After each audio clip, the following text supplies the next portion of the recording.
How we doing, boys and girls? Good morning. Welcome. Hope we're all well. First reset. First ever reset in Dragonflight. What we got going on here? Who's here this morning?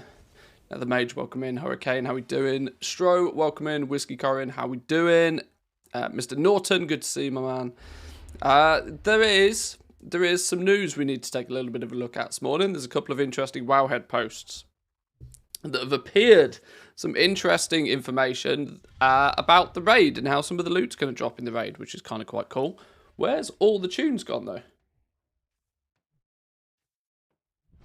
There we go. Okay, they were just really quiet. That's fine.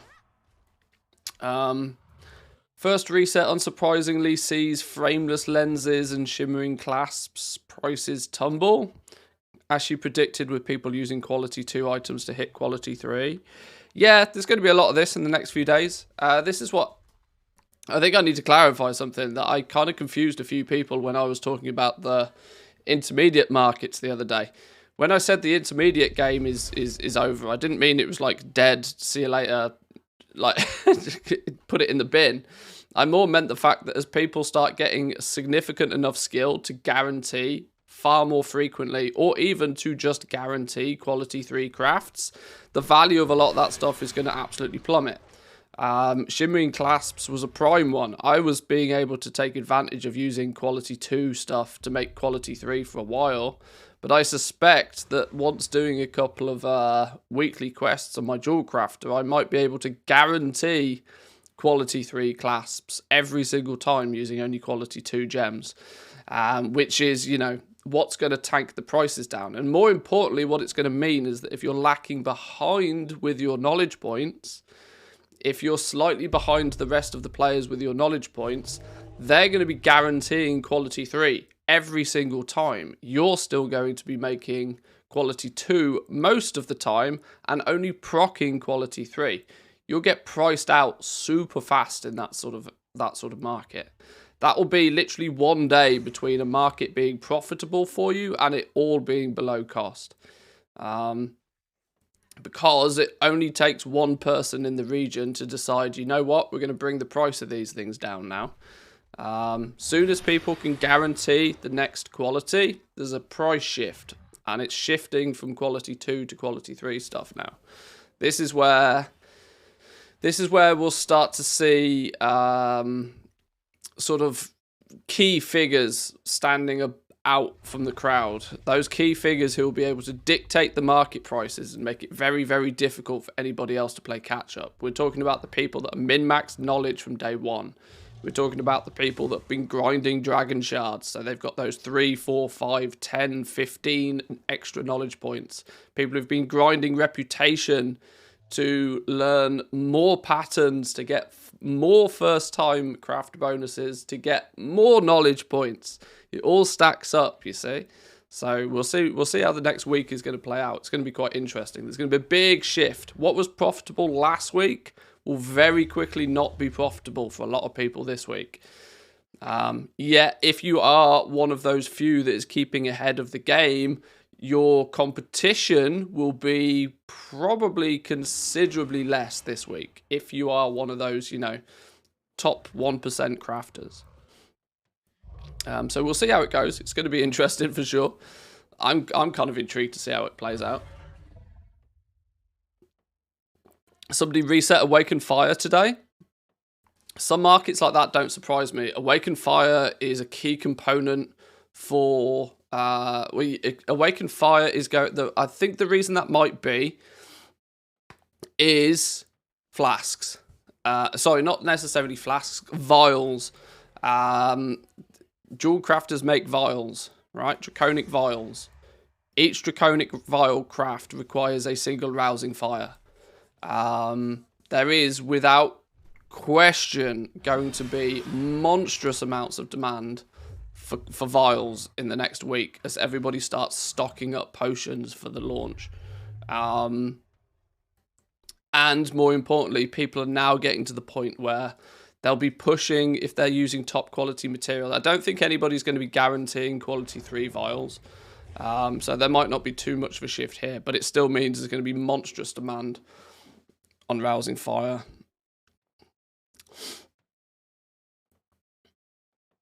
When leveling profession, is it beneficial to get good profession gear early? It's always a benefit to get good profession gear. I've now got all 3 tier 2 pieces of profession gear. Now, admittedly, 2 of them are only quality 2, but I can, I can fix that at a later date. The key thing for me is that this one has got what I consider the right stats on it. It's got inspiration rolled on it, and more importantly, it's got a big chunky plus 40 inspiration enchant as well. This is key for making things profitable for me right now. Not only is it plus 10 jewel crafting skill instead of plus 6, so there's a bonus for knowledge from that, but also that extra inspiration is super powerful. Does glassware include vials? Yes. Yes.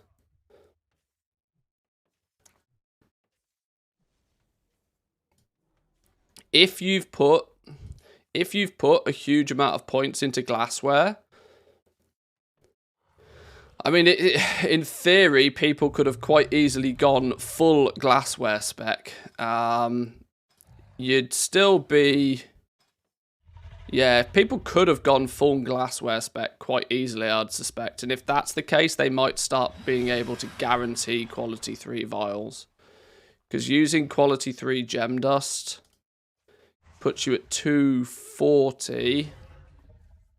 plus another 10 points-ish from 240 plus however many points you get here. There's 45 points in it, but does it give you plus bonuses? Multicraft, resourcefulness,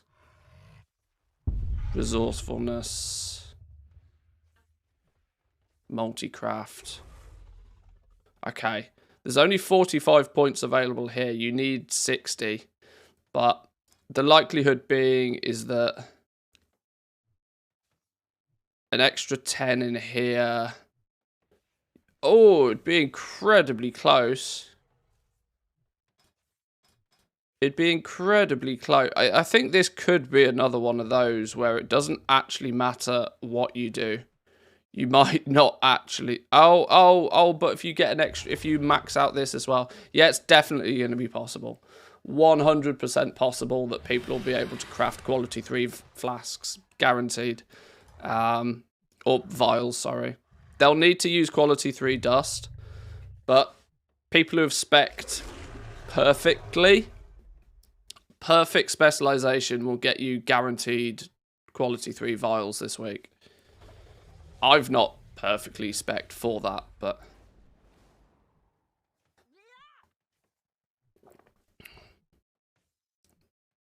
Was selling quality 3 Eternity Ambers for 100 gold plus all day.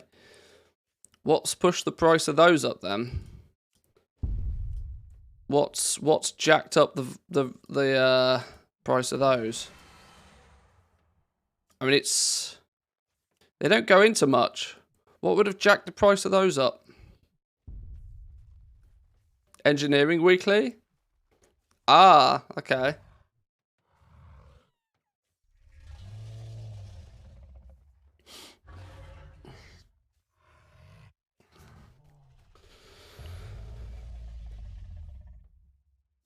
How are people selling 372 version of the crafted gear?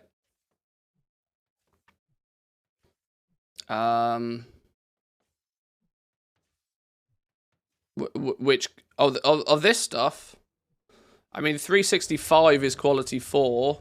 If somebody's banging out quality 5, they've done some serious effort. Possible though.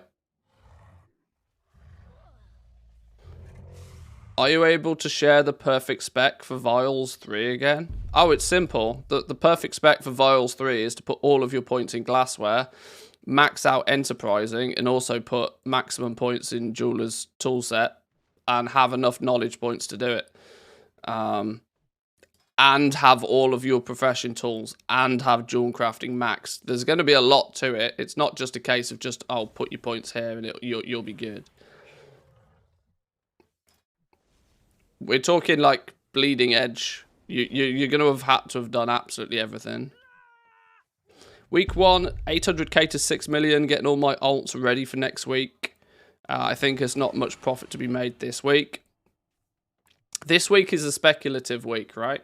We had a bit of fun with everything being new and crazy and ridiculous and silly last week.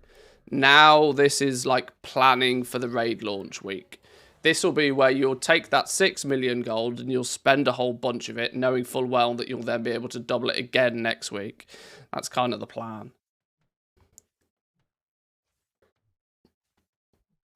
There's a couple of, before we get too deep, I know I'm just chilling over here. I'm kind of just lurking for the communal pot thing because I need to get my Tuskars up and running.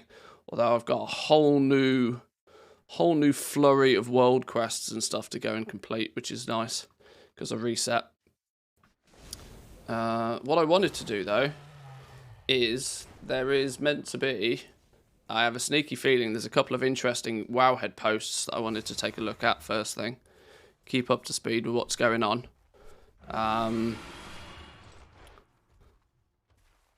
Trial of the Elements, Trial of the Flood, hotfix to give weekly loot. Blizzard has announced that the Trial of the Elements and Trial of the Flood have been hotfixed and will give weekly loot again.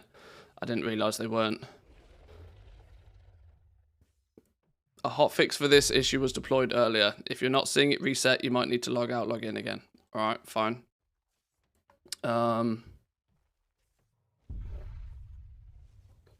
Nerfs to leveling via crafting experience. Reduced lag at the community feast. Hello?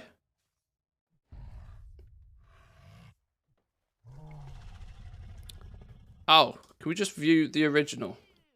I hate reading things through Wowhead when I don't need to. Okay. Bunch of class updates. Fixed an issue where a dude couldn't be summoned.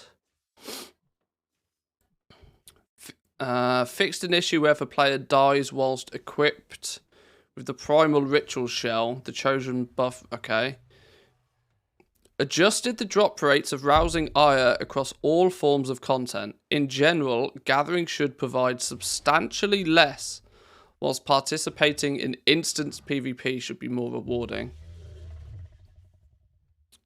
Stock up on rousing ire before it gets cheap then. If you're in the PvP market, PvP crafted gear market. Dreamscape Prism now correctly increased mastery. Great, excellent. Food buffs received from the Valdraken Feast will no longer be cancelled. Sure.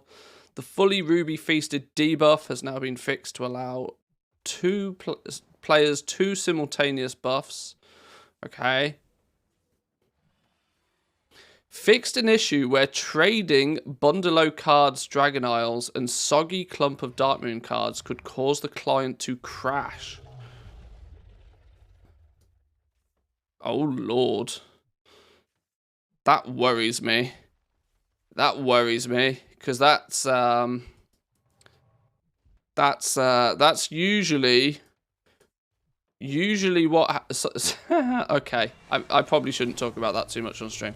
The number of first-time crafts that can grant experience has been reduced to 30. Was 60.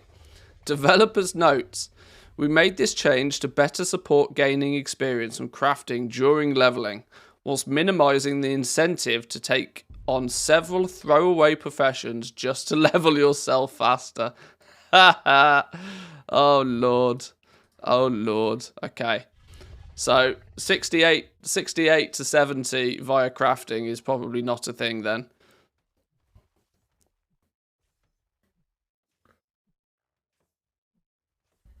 Darkmoon dude's taking another L. Not strictly. Causing the client to crash usually is an indication that there was some seriously bad coding with the items in the first place. And if it happens frequently enough, it's usually because people have figured out why it can be a good thing for them. So, yeah. Read between the lines on that one. Fishing. Fixed an issue where Tuskar fishing holes were not available to players with Tuskar Renown rank 4. Blah, blah, blah. Okay, nothing too much there. Made some back-end changes to the community feast to reduce lag. Please let us know if you see unusually high lag, particularly if it happens only in the Iskara area, or if it only happens whilst the community feast event is occurring. The quest boss for this should now behave properly. Nothing really more to say about that lot. It tends to lag if everybody drops a turnip punching bag at the feast. Yeah, that's probably not going to help situations. Or everybody gets on their longboy and starts doing big TSM scans.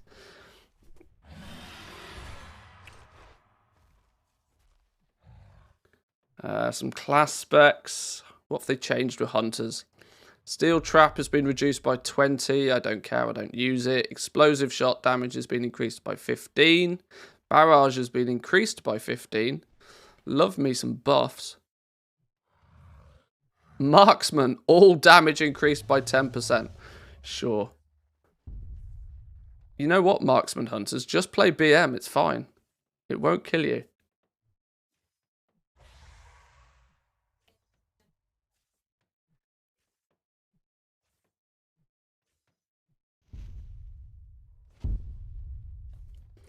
Oh, this is obviously a problem across the board then. Fixed an issue where learning a toy whilst they were stacked would consume the entire stack.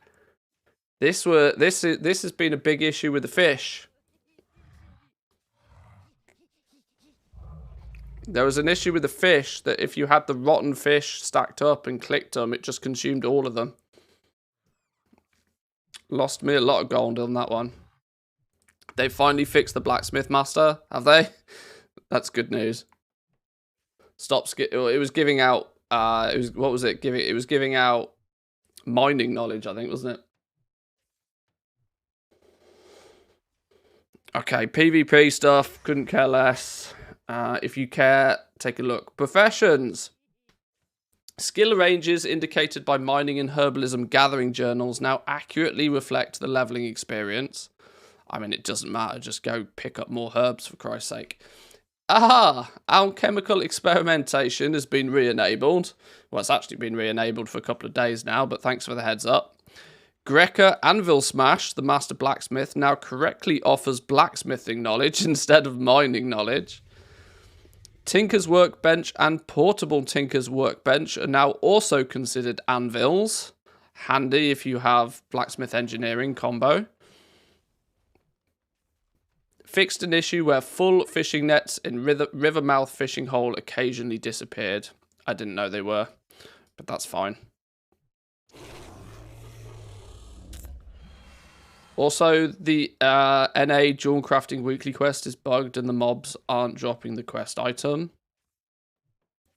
Okay, that's going to annoy me. Let's hope that's not a thing here either. Adventure mode. Fixed an issue where the campaign quest indicators are not appearing properly. It's just all silly little bugs that shouldn't have been a thing, but obviously were.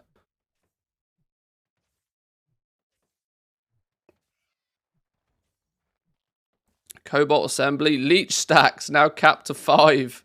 People were leeching for like 20 times their DPS. This was very broken.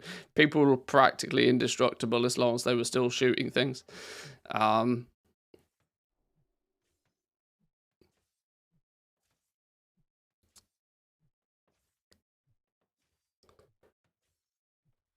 Few dungeon quests. We're going to need to do a bunch of dungeons this week. I was actually looking at my quest log. My quest log is literally 80% dungeon quests. Like, literally everything I need to do is dungeon quests. Dungeon quests, dungeon quests, dungeon quests, all over the place. I need to do a whole bunch of dungeons this week. Clear through these dungeon quests. Not to mention, they probably come with a big chunk of reputation on each of them as well.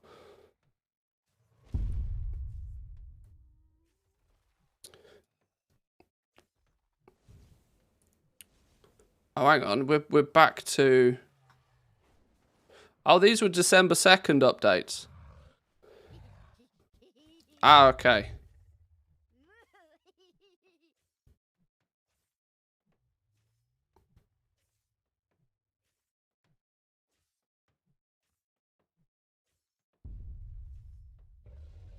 Okay, that's fine.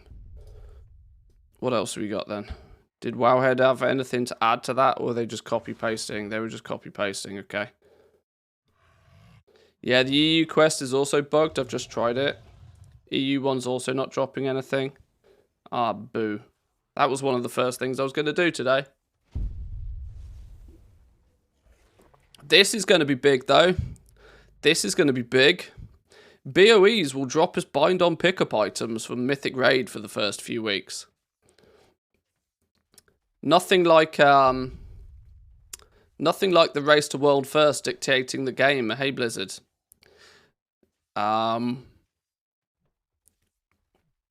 Because, you know, fuck everybody else. Blizzard has announced that BOEs will drop as bind-on pickup from Mythic Raid for the first few weeks of Dragonflight Season 1.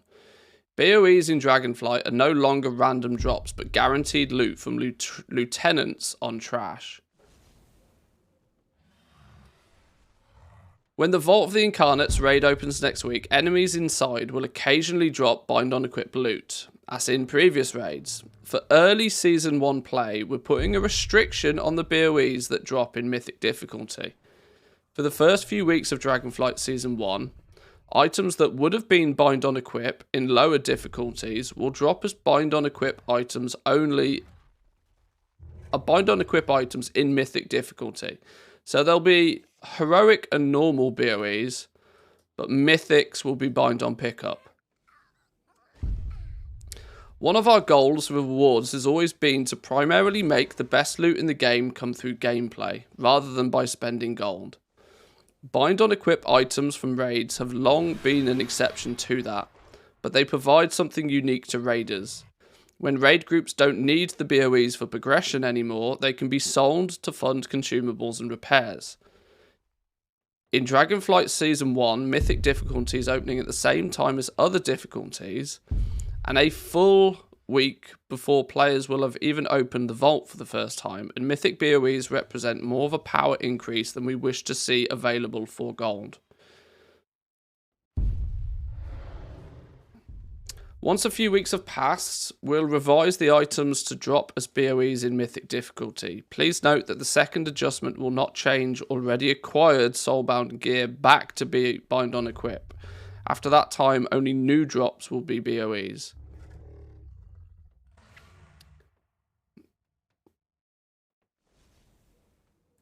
I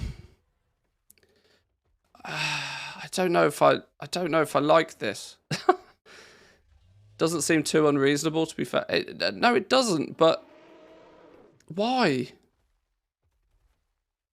It's clearly to make the whole game cheaper for the Race to World First guilds. Not to mention that, you know, there was guilds out there that would get access to the first few bosses on Mythic. Maybe get a few big ticket Mythic BOEs. Choose to sell them to the Race to World First players who would pay disgusting amounts for them. Good old supply and demand. And the gold generated from those would fund that guild's progression. It just seems slightly unnecessary. I don't know. Mythic BOEs in week 1 would be going for gold cap and be being transferred left, right, and center. Kind of distorts the whole thing. It does. It does. I don't know. I just find I find it frustrating when Blizzard come in and say, right, you can't do this because we think you might gain something from it. It's a bit annoying. Hang on, please hold.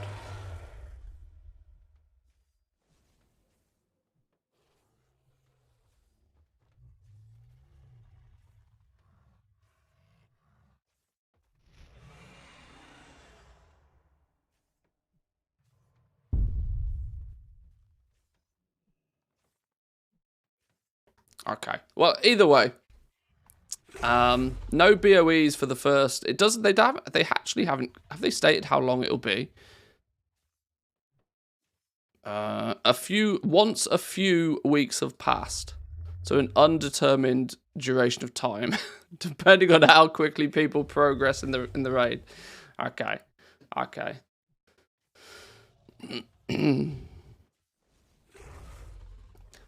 To be fair, now they can't just buy them to get progression, but actually have to play the game for it. Yeah.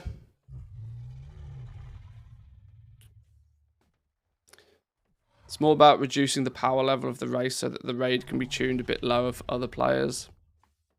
Possibly. I mean, it's no secret that the big guilds out there would just rather that BOEs didn't exist.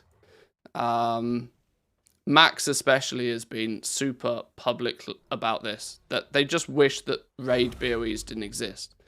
They'd rather they didn't exist so that they were, you know, because it's just a big brain ache for them, and it's one of the biggest things that holds them back from doing what they want to do, which is actually just play the game and be really damn good at the game.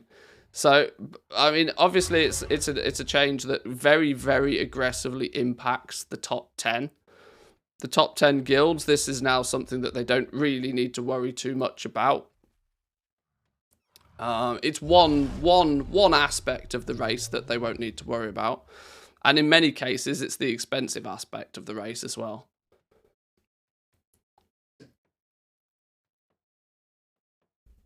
I just think it's a bit harsh on the rest of the player base, though, that utilise those early days mythic BOEs as a way to fund, you know, they would go in and they would kill those first few bosses on mythic difficulty, knowing that they weren't going to be able to progress much further with it yet as a guild or as a player. In the chance of getting one of those BOEs so that they could sell it, and the gold that they make by selling it to that sweaty player at the top would be what, you know, bankrolls their ability to their potions, their flasks, their everything. There's a knock-on effect to, you know, the gold in some regards there is trickling down, which is good, which was a benefit of the BOEs on the market generally. I'm not even looking at it from the goblin perspective of like buying them to flip them to make gold from, that sort of thing. But it was a good way for guilds and individual players to make a big chunk of gold if they were, you know, able to get into that content to begin with. Now, you know, now they have to, now they're going to have to fund their tier of content some other way, not by selling a BOE that they get in the raid.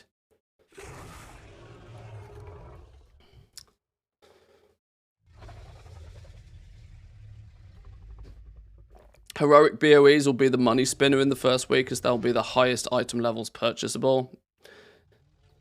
Everything will just shift down a notch. That's probably true, actually. What's heroic gear going to be? Like item level 404? Hang on. Yeah, 404, something like that.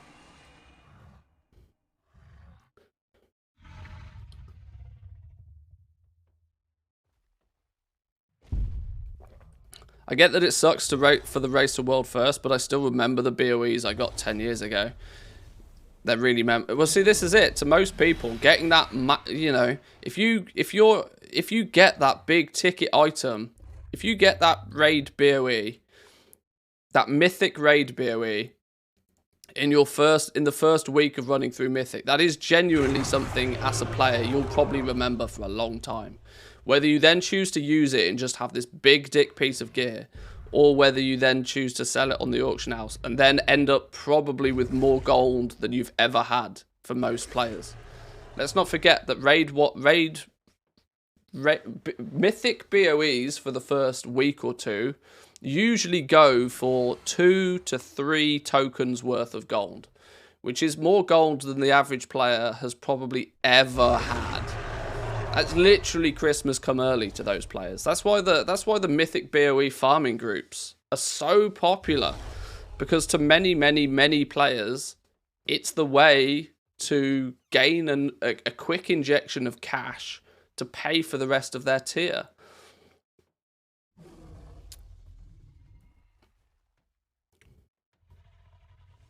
That first BOE can pay for so many guild repairs and mythic progress for long too. Yeah, see, this is the angle from it. This is the angle that I don't particularly like about it. It's another instance where Blizzard has restricted the average player's ability to make gold. This is all I see from this. Obviously, they'll go BOE eventually, but only once the sweatiest of players have already geared themselves out and then won't be overly willing to pay the big bucks for them. It might just delay everything. It might be that soon as they make the mythic BOEs, we'll see a big spike and they'll go for millions of gold again. But, okay.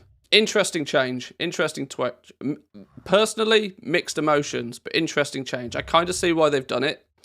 But I do feel that this is somewhat heavily catering to the Race to World First, which Blizzard have always said that they don't do. And the Race to World First guilds have always claimed that Blizzard don't do.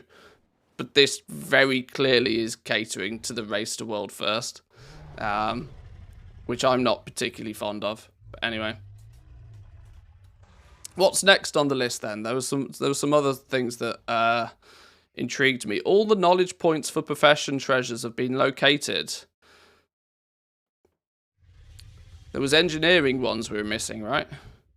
All known knowledge point profession treasures have now been located. As of now, the location of all previously known and data mined static treasures that yield +3 profession knowledge. I'm going to be going on a bit of a world tour at some point, collecting all of these on all of my characters, just so I've got them. Either the method of finding them have either been located or the method of finding them being determined. These are only for the +3 profession knowledge treasures for crafting that have predictable locations. We do not know of any that exist for gathering professions. Last few to be found, there's an intact coil capacitor. This was located in the Waking Shores, north of the Dragonscale base camp flight point. It's out in the open on a ledge, in plain view of everybody then. Click on the 3 exposed wires to loot the treasure. Since this is literally half of the known engineering treasures available, this one was very important. Do engineers genuinely only have 2 treasures then? Ouch. I ran round and I did jewel crafting and I think I had 8 treasures. Maybe 7. Enchanting enriched earthen shard was causing some players headaches because it appeared to be inside a mountain. Good old Blizzard. The trick is to touch the side of the mountain at the correct spot. A lootable chunk will appear. Okay. Scribes have... This one was complicated by an apparent early bug. It was showing up in the Little Scales Daycare sandbox in Valdrakken, which is where the inscription treasure How to Train Your Whelpling was supposed to appear. However, its rightful location is in the Waking Shores. It's in the Life Vault ruins inside a crumbled building behind a table with a slab of rubble on top of it. To be safe, loot this one before going to visit the sandbox in the daycare area, since we don't know if the bug has been resolved. Okay. Oh, I got this one, though. I got this one, the Painter's Pretty Jewel. This one requires some camera work. It's in Thaldrassus, or inside a vase, under a plant. So you need to turn your camera top down to view it. Some players have reported it isn't showing up with war mode turned on. I found this one.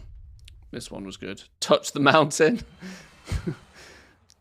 just move that big mountain over an inch.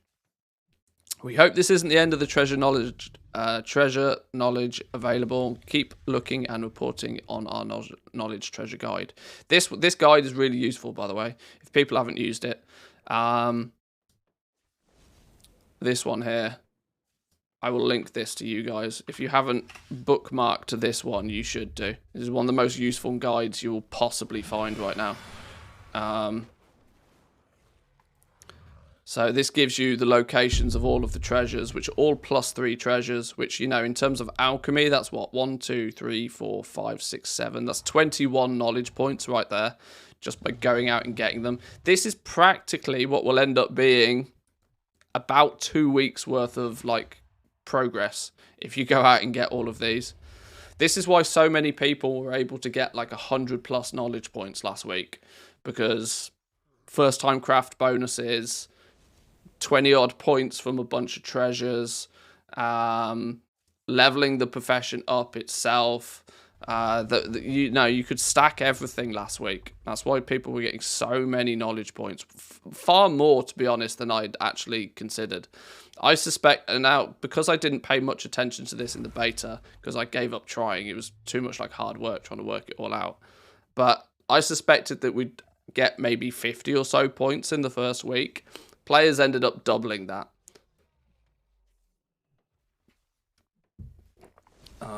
But it also means with a greater significant first week collection of knowledge points, this week is going to feel really slow.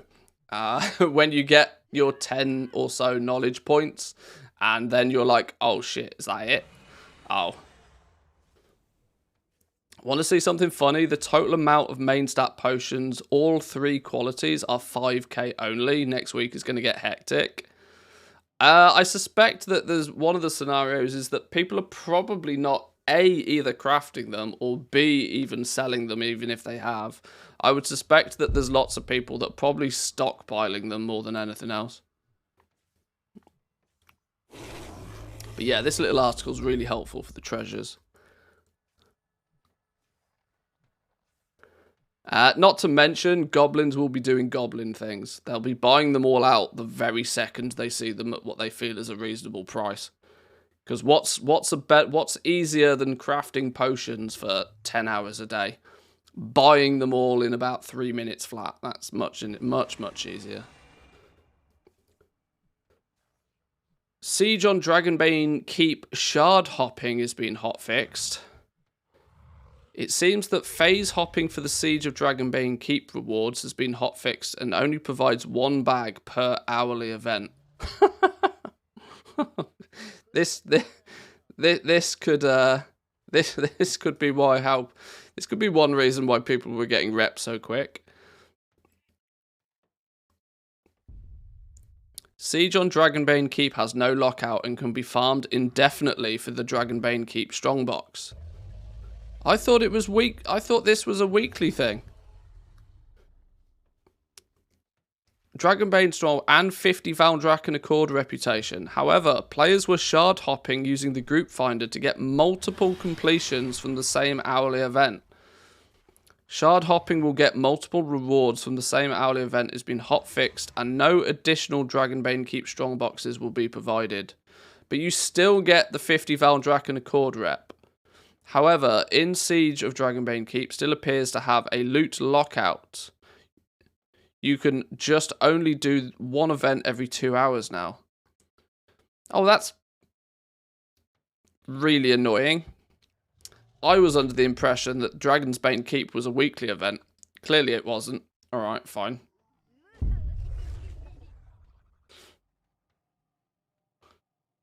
Is there a rep that hasn't been gamed yet? No. No, people see, gamers do gamer things. Gamer does gamer things. This is why I was not in any way, shape or form that bothered about trying to grind reputation, because I knew there would be people that would find some outrageous loopholes to jump through. It happens every time. It happens every time. You know, go into an expansion with like reasonable expectations. Reasonable expectations. NA servers PvP world quest shows 350 gear but drops higher item level. Do we not think that could be a bug though?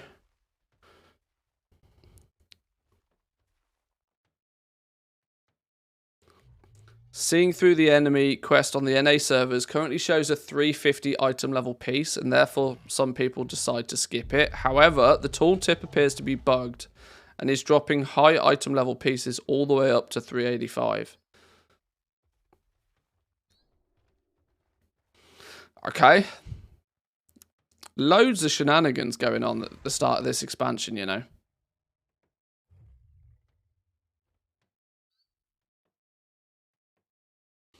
How's my renown right now? I'd say average. I would say probably I'm Mr. Average. Dragon Scale 10, Centaurs 9, Tuskar 7, Valdraken 10. My main goal was to get them all to 10 relatively quickly so that then my alts can do alt things and gain a benefit from doing it. Apparently ice fishing holes in the Azure span have been turned off. Ah, did Dark Moon cards get too cheap? See, this is the frustration sometimes for me, is that this is why it's so hard to min-max stuff. Because Blizzard Blizzard turning things on and turning things off and hot fixing this and hot fixing that. It's like, oh, Lord. You can still fish in the cracks, though. That's not a phrase you say very often, is it? Okay. This is why it's best to just play the game. Just play the game. Have fun, play the game. Dragon Races guides, Rex Troy doing Rex Troy things, some hunter pets, cooking with Lulaboo. Isn't that Mrs. Towley? Maybe I've got that wrong.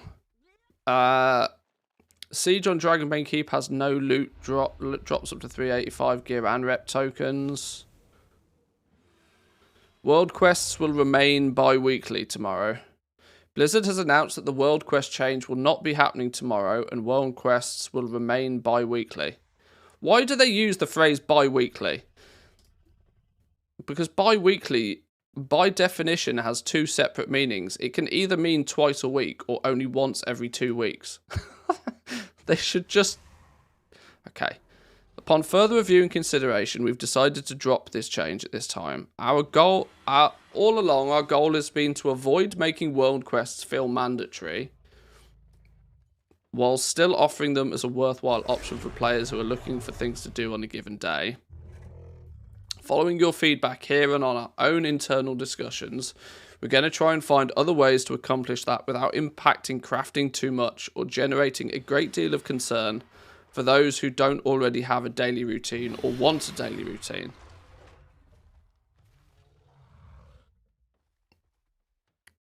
What was the change in the first place? Were the world quests daily? God, there's so much I don't know about this game apparently. How did 200 plus hours in the beta lead to me knowing absolutely nothing? I learnt my lesson, spent way too much time on beta theory crafting planning when in fact so much will change and brute force is usually the best option. Yeah. It was going to go to full on daily? Oh.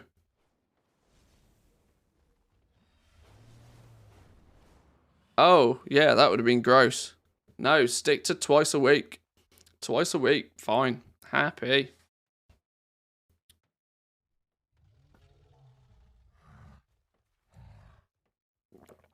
So next week, what's the best way to get our 3 purple eggs? Play the game, and play the game a lot. That's about as descriptive as you can be, because the dragon shards drop from practically anything you're doing, or have a chance to drop from many things. Treasures is the one that, you know, people have beelined onto because it's something you can just theoretically grind. You can fly around and pick up treasures, and treasures seem to have a reasonably good chance at dropping these dragon shards. So, okay, fine. Well, there's a few things to consider. Few things to consider. Oh, okay, so this was the initial quest. Sorry, many world quests will become daily starting tomorrow. And they've decided to go against that because people were like, oi, fuck off. We don't want dailies. We don't want world quests to become dailies. Okay, right, I'm glad that was a thing. I somehow managed to sleep through that one.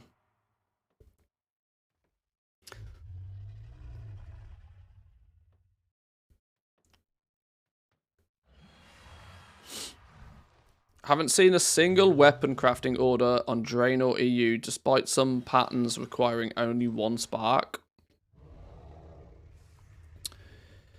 There is lots of people I've seen hollering in trade chat like 24 hours a day, just spamming trade chat, which would lead me to suspect that most people who are getting a piece of gear crafted are not using the public order system. They're using personal orders. They're finding a crafter first. For 2 reasons. One, they don't know any better. 2, quality is going to matter to those players who are really trying to be optimal. If you put it up for a public order, it could be quality 1, it could be quality 5. You've got absolutely no way of knowing. For reference, I used public orders for my 3 bits of profession gear. 2 of them came through at quality 2, which I will probably look to get recrafted by an expert before too long. Or, more importantly, what will ultimately end up happening is that I will become the expert and I will recraft my own gear. My biggest requirement was just getting them in the first place because of the plus skill that they offered. But yeah, I got 2 at quality 2 and I got my resplendent cover turn up and it was quality 4. I was like, happy. That'll do. That's not far off perfect. So you're rolling the dice with the public orders. And when it comes to gear, item level, stats, those people who are ahead of the game and are probably not very likely to want to use the public order system. But like I said, there's also still the very strong possibility that most people don't even know it's a thing.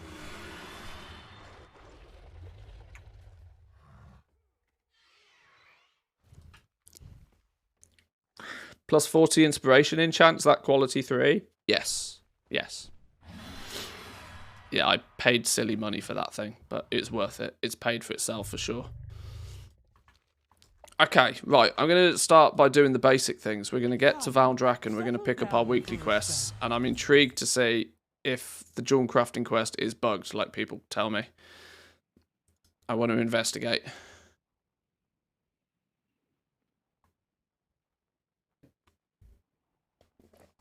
Isn't recrafting order then will be a thing? Well, yeah, that's my plan. It'll be that for my profession gear, it was more important to me for profession gear to get them. I just wanted them. I needed them and I needed them fast because of the plus skill that they offer. Whether it's quality 1 or quality 5, it's still plus skill. You still get the same amount of skill points. The only thing that changes is the inspiration and multicraft and resourcefulness and stuff that's on them as well. So I can get these recrafted at a later date. That's not a problem.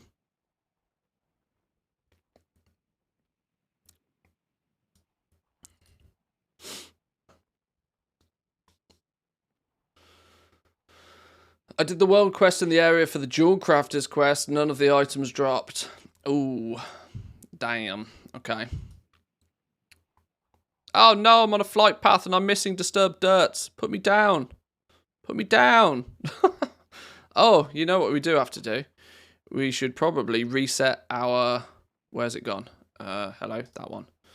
We should reset our weekly tracker thing, my bob. Where's it gone? That one.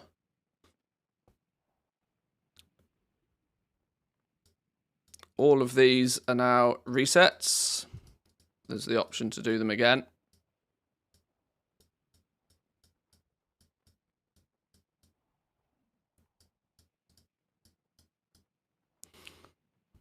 This side of the tree stays the same.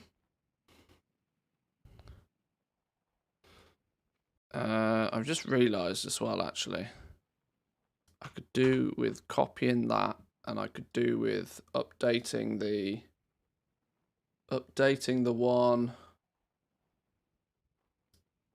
Drive. That one, I guess. Is that version 1.0? I've got too many copies of this. Yeah, that's version 1.0.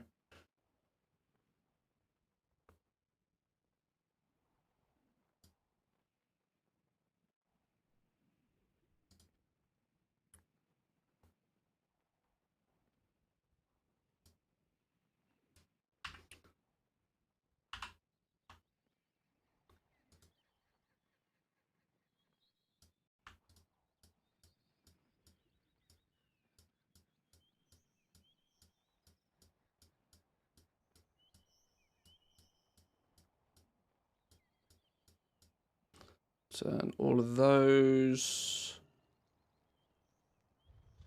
into checkboxes.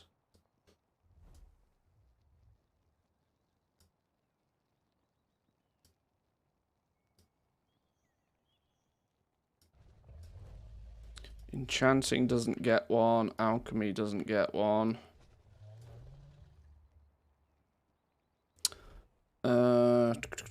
Insert checkboxes.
Right, I've made that look a bit neater and a bit tidier.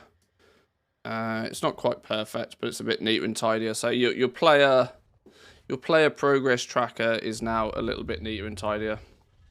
I might, as time goes on, add more to this. This is just, you know, player knowledge tracker, I suppose. Player knowledge tracker more than anything else. We should probably rename the sheet to not be copy of player progress, shouldn't we? Rename player KP tracker.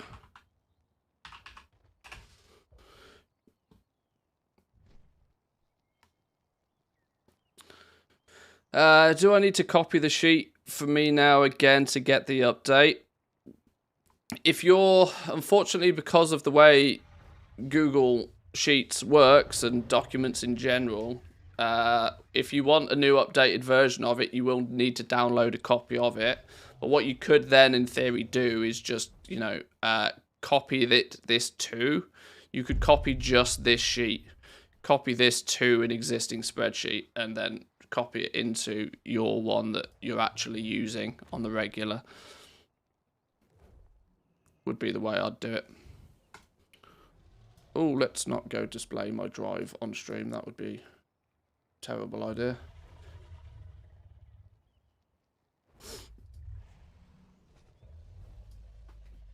Right, weekly quests. Yeah, it's not doing any fancy. It's just a chart. It's nothing fancy's going on behind the scenes with it. So, right, separation by saturation. To fly a kite. Mundane gems, I think not. And then when you give Bakar a bone.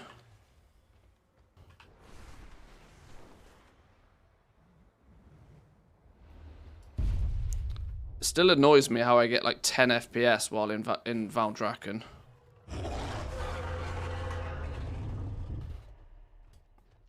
Yeah, what do you want? Jewel crafting services. Leatherworking services.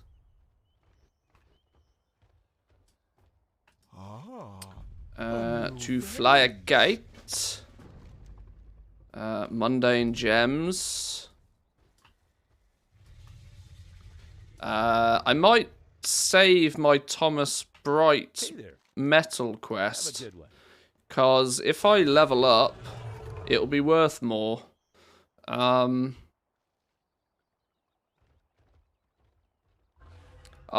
Consortium. Are we going to get 3 out of 5? Can we get 3 out of 5? I think we can get 3 out of 5 today. If we can get, because I didn't do any cheeky shuffling shenanigans. If I can get 3 out of 5, this will be worth more, so I won't do that one yet. I'll save that one until we level up some.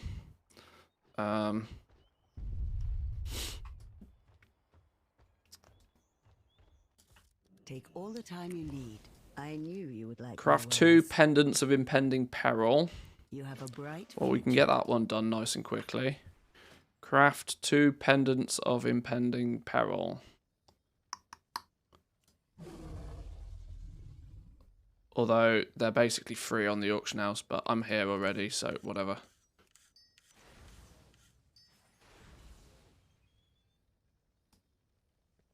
Our flight has much to offer. This is when you leave. Let's make sure I keep track of these, otherwise I'm shooting myself in the foot by having a tracker in the first place. Jewel crafting. That was the turn-in quest done. Do we have spare artisans metal for... I've only got 30 artisans metal. Ugh, that's gross. That's gross. That's going to be a bit of a problematic situation, because if I get 3 out of 5 with these guys, I'm going to speak to a bull, and I'm going to want these things. I'm going to need 150 artisans metal out of nowhere. Cock. I told you you'd always be short on artisans metal. Oh, you need rank 4 for that one. I'll forget that then. That'll be no stupid game. Right. Out of curiosity, while we're here, not that I suspect there to be anything whatsoever. Nope. What are the unlearned ones? People are still requesting elemental lariats, resplendent illimited diamonds, and resonant focuses. This could be achievable by somebody.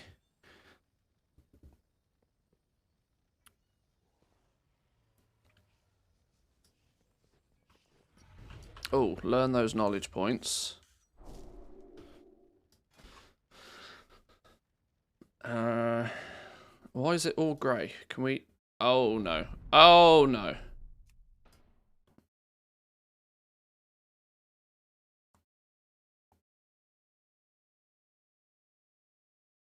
Let's try that again. Is prospecting profitable? Well, it can be if you've got enough skill in jewel crafting. A zero knowledge jewel crafter is not going to be making profit by prospecting, but a very heavily spec'd jewel crafter into prospecting will be able to turn a profit, yes.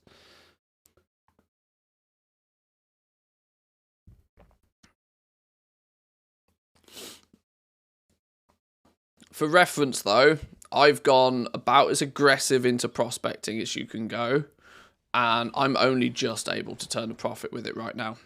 I'm actually, more than anything right now, I'm actually just stockpiling materials. I'm prospecting lots, because prospecting in and of itself is time consuming.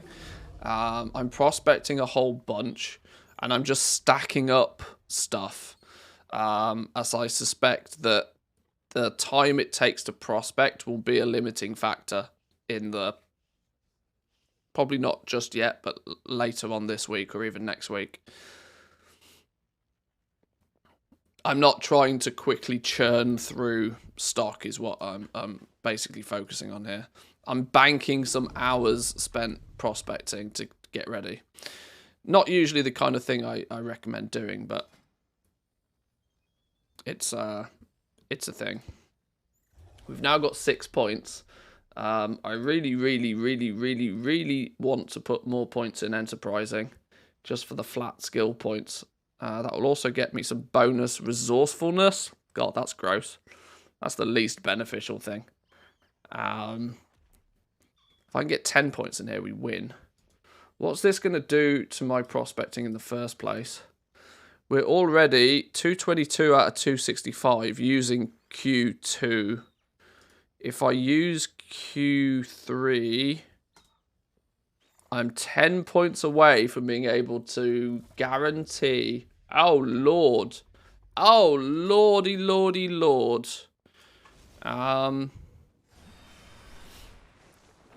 Is that about to change my life?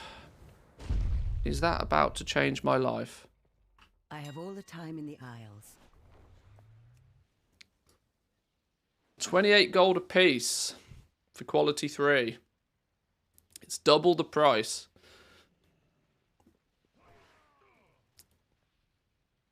$10 points is not guaranteed. There is still little RNG. Yeah, I could do with 1 or 2 points above that, but in fact, there's no way to actually get more than 1 or 2 points above that. I would like my wares.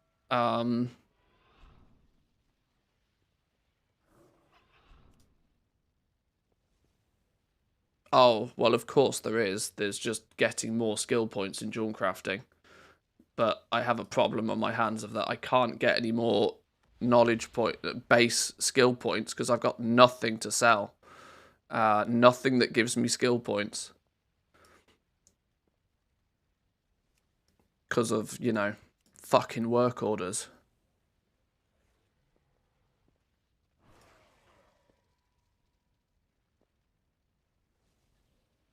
Some of these will be... Which ones are these? That comes from the raid. Renowned 15 with the fishy fellas. That's not happening just yet. 13 with Dragon Scale Expedition we could get relatively quickly. Relatively quickly.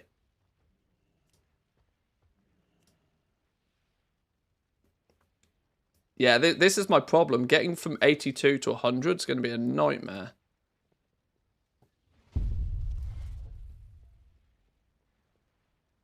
Okay, well, I'm going to be putting 5 points in here anyway, so let's just do it.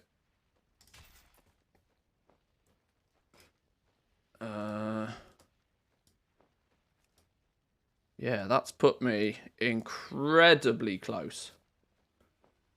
That's going to put me actually on the money.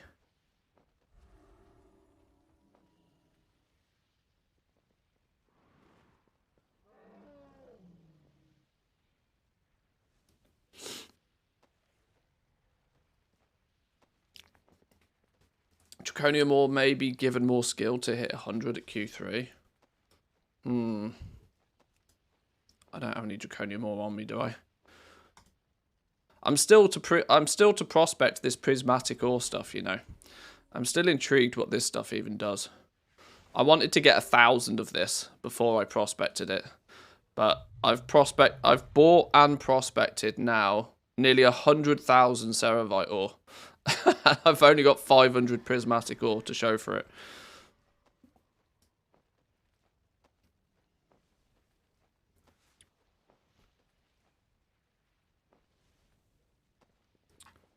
I guess I need to do some jewel crafting orders.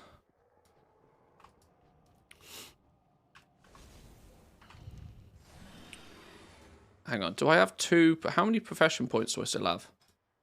1. Are you taking the piss? I'm going to be short by 1 point. Not like this, Blizzard. Not like this.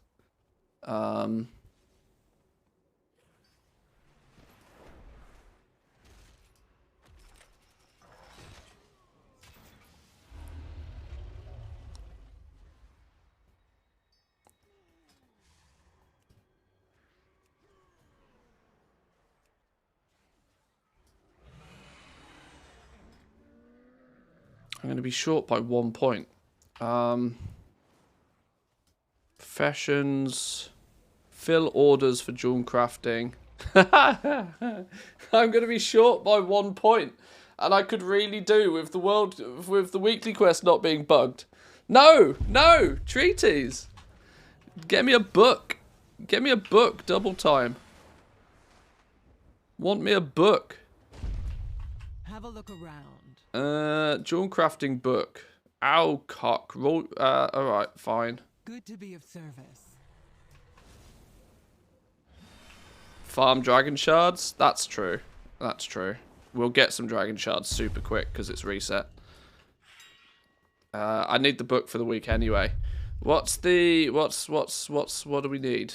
I've got too many quests. I can't see what it was. Let's see if I can remember. Rockfang leather. We're gonna need a couple of those. Rockfang leather. Always a burnished ink. That one. Always a burnished ink. Awakened stuff, which we have in our bags already. Isn't that it? That's about it, I reckon. Oh, glittering parchment. Which I know is a vendor item, but I just can't be bothered to find the vendor. Right, that should be it. What weekly's bugged? The jewel crafting go collect quest appears to be bugged. Potion of frozen focus. Oh, lost in the nether. Okay. I was like, why am I being sent those?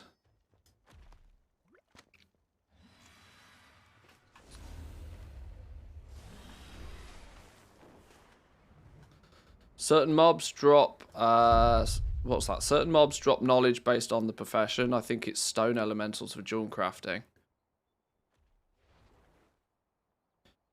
Oh, yeah. Yeah. That's a little unknown. No, it's not really unknown, but it's less spoke of. There are select mobs out there that you can kill for a knowledge point or two, and it resets weekly.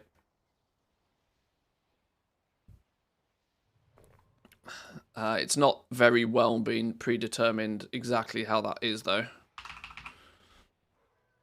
Public order, jewel crafting book, go.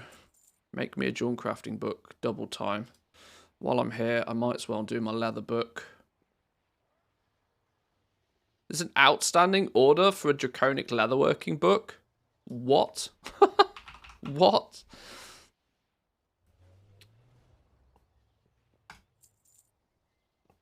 Right, that'll come through. I need to fill 5 work orders for jewel crafting. I need to order myself some stuff again, don't I? What's the cheapest recipe to order for myself? It's probably the ring or the neck or something again, isn't it? I need to remember to press this button occasionally as well.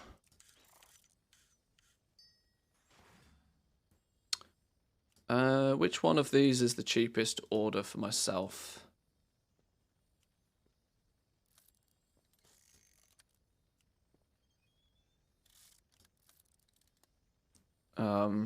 Pendants of impending perils times 5. Keep in mind when it's a personal order, you can send it without the mats. Yes, very true. That's just what I do. I've got stocks and stocks of mats for everything, so he's already in Valdraken. How ridiculous that this is the way that we have to fill public orders, is by sending ourselves public orders. It's actually ridiculous.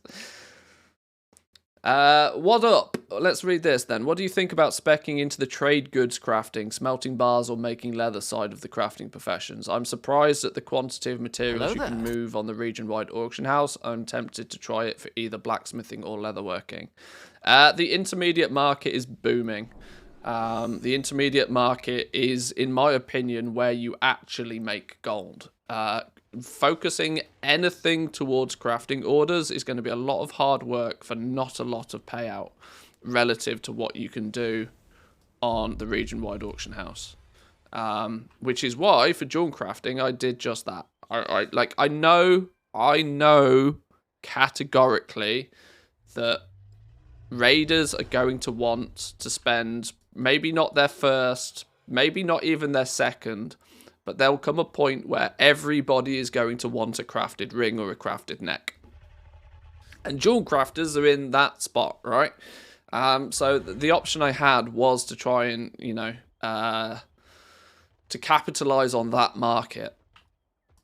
But the reality is I know that I'd be able to make so much more gold in the run up to that. Prospecting, crafting intermediates, selling stuff on the region-wide auction house, crafting and selling gems. There's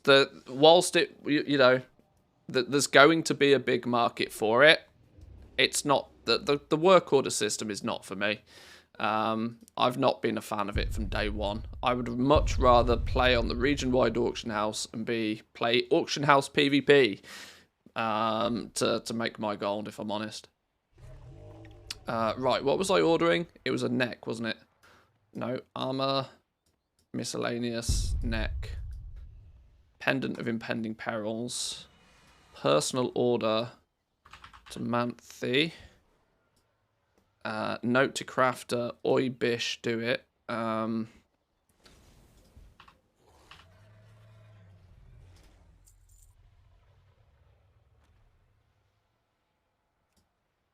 Let's make sweet favorite that profit because we're going to do it 5 times.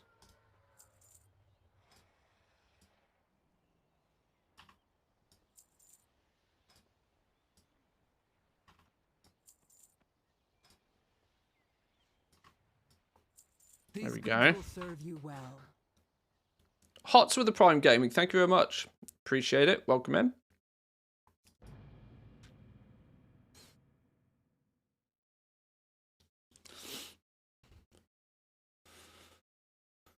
Have you decided on the leatherworking spec yet? I haven't, no.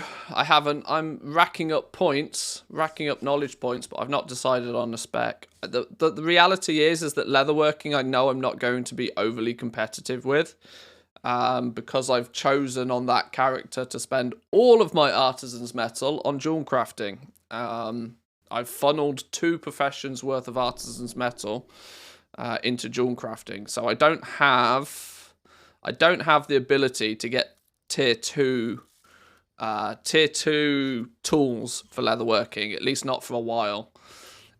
Which means I will always be at least 22 points behind the top players, right? So I'm not going to go into anything too competitive. I might dabble with intermediates or something, or the alternative is I might go just completely 100% selfish. Fuck everybody else. I might just go straight into like bows, crafting the bow, deep dick the bows, maybe fill a few work orders where possible. I don't know. I've not really decided. But yeah, I'm just stacking up the points so far.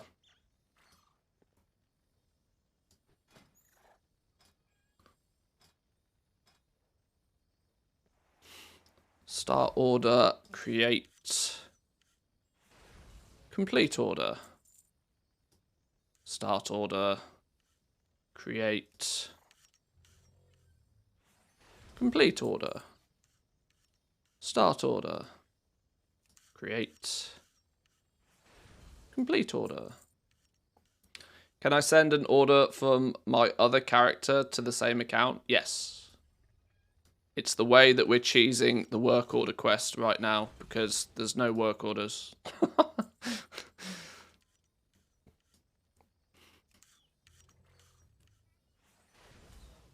Boom. There we go. Let's hand that in.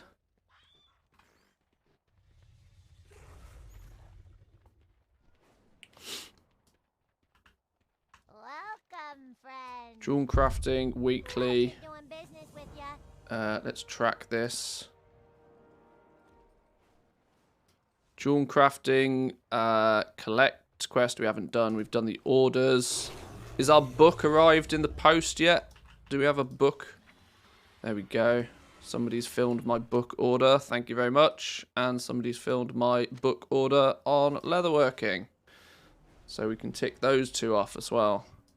Leatherworking, book, jewel crafting, book.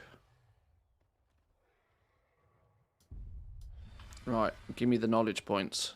Give me all that knowledge, yo.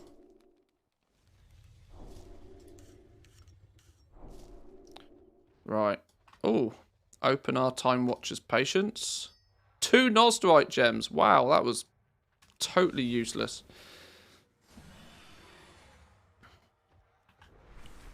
Right, now this could be a game changer for me. This could now be a game changer for me. 5 more points in here. Hang on, let me do the maths on this. I really don't want to fuck this up. Q3 Ceravite ore, 265 recipe difficulty. We're 5 points away from, in theory, I say in theory because being at exact numbers is not always an exact science, but in theory, guaranteeing quality 3 gems from quality 3 ore, which could be a game changer. And we get a jeweled offering toy. Apply changes. Jeweled offering toy. And we get to spec into glassware.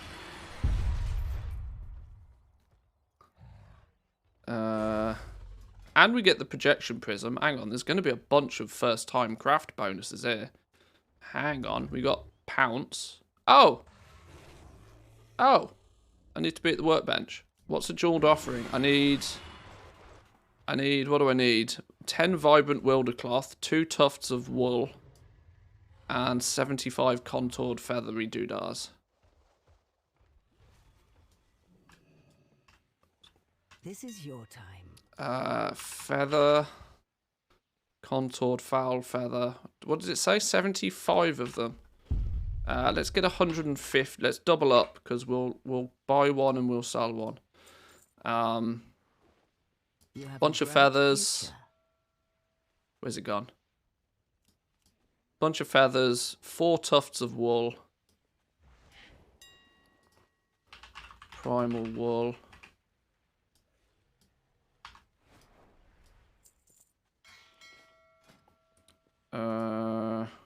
Got the gems, got the dust. 20 vibrant wildercloth bolts.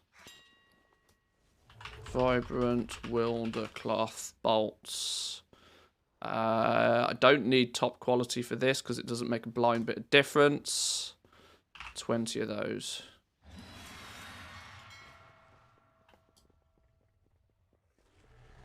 You mentioned leatherworking would be better later into the expansion, but slow at the beginning. How do you come to that case? I thought when the season went on and people could get gear from higher raids, the demand for crafted gear would be lower than at the start of the expansion before the raids. It's because of recrafting.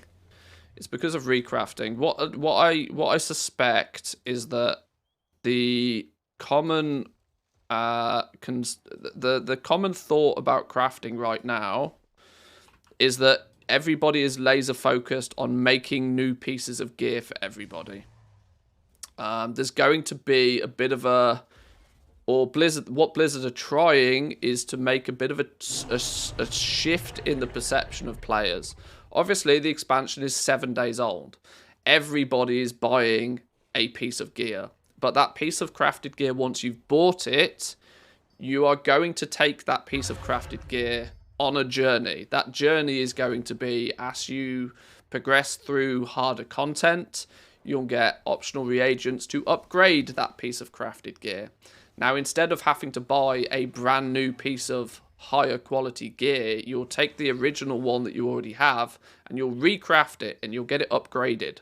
This is where the gear crafting professions will probably start to come into their own. You'll sell somebody a piece of gear through a work order to begin with, but most of your business will probably end up being recrafting. And that's where certain, you will excel at being a top quality recrafter rather than the initial crafting, if that makes sense. It's a avenue of gameplay yet that we're yet really to yet really to play with much, because the expansion is just too new. It will come with time. We need to be at the bench for these.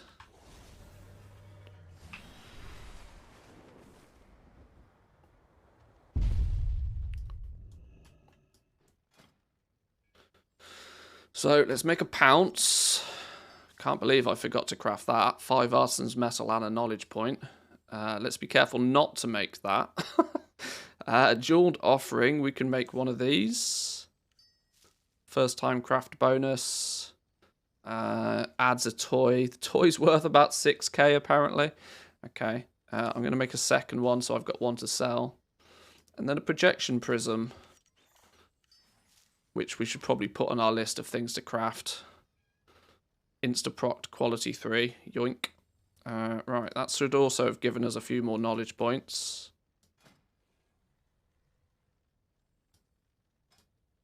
But I think I'm now in a position where if everything's gone to plan, we should be able to take quality 3 Ceravite ore and in theory guarantee quality 3 gems every time. This could be a game changer. Let's see what happens. Quality 3, quality 3, quality 3, quality 3, prismatic ore, quality 3, quality 3, quality 3. Oh my lord, I've just broken the game. Now, the question becomes, is it profitable to do this? Is it profitable to do this? I need to do some spreadsheet wizardry real quick. Because the problem here is that quality 3 ore is still twice the price. So is doubling my cost going to return double out the other end, if that makes sense?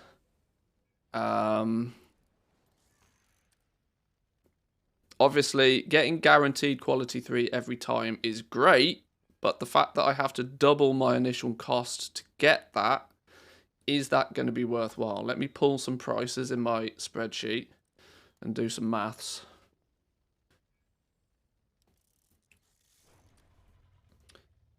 Do you stand by your gold professions ranking video, or have you changed your mind on anything since the launch? I made that video a long time ago, actually. Or relatively a long time ago. I don't think there's much in there that that I'd change my mind on, other than maybe I did engineering a little bit dirty. There's more gold to be made from engineering than I gave it credit for at the time.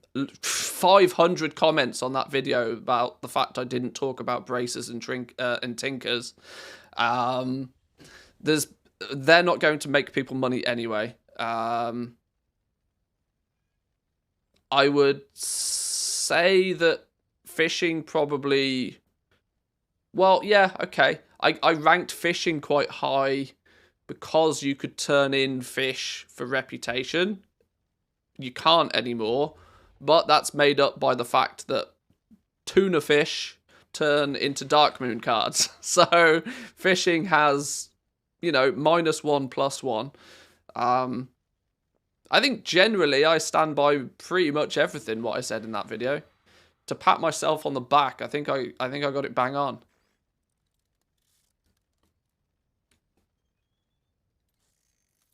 I might do a second version of that though, a newer version of it.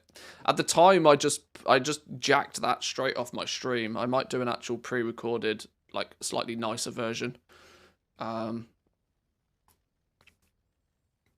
with, you know, with a little bit more of the knowledge of now the game is actually live. It's just cheap and easy views is the honest answer on YouTube. Tier lists are just like just free views. Right, pull region data. Do it. Bring in the views and help people 100%. Yeah, I think it probably should. What server do I play on? Draenor EU. Right, this script, pulling in the region script is going to take a minute. I'm going to go grab a drink real quick, boys and girls, because then we might go on a maths journey and a prospecting journey. 7 minutes to the feast. Okay, quick ad break, quick bathroom break, go grab a drink, and then we'll do some feast and some maths and some prospecting and all of that good stuff. I'll be back in 2 minutes, boys and girls.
Alrighty. Okay, who of you lovely people just did a reset on Ryth Park? It's 400 gold now on the EU. Oh, Lord. Oh, Lordy Lord. That's funny. Wow, my spreadsheet still hasn't finished doing spreadsheet things. Lord. There's a lot of functions in this spreadsheet. Okay. Let me check a few. Let me sanity check a few things.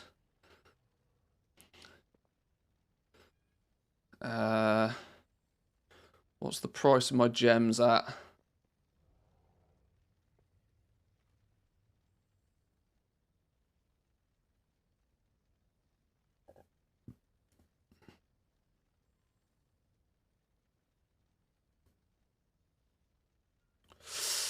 Oh, I don't like those prices, but okay, they're fine. They'll have to do. Okay. Right. Question is, oh, I've broken my entire. Hang on. Right. The question is I'm using override prices on a bunch of on my gems and stuff. But the question is prospecting. Is it now profitable? Is it now what's my inspiration at? What's my inspiration? My inspiration is at 27%. 27%. I've done some slight customizations to my sheet for prospecting. Ceravite ore. If I pay, what's the price of quality 3 Ceravite ore?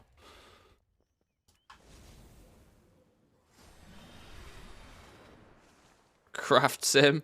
Great add-on. Basically absolutely needed to do crafting. Tells you insane details for min-maxing. Splits mats needed for mat quality. Value of each point.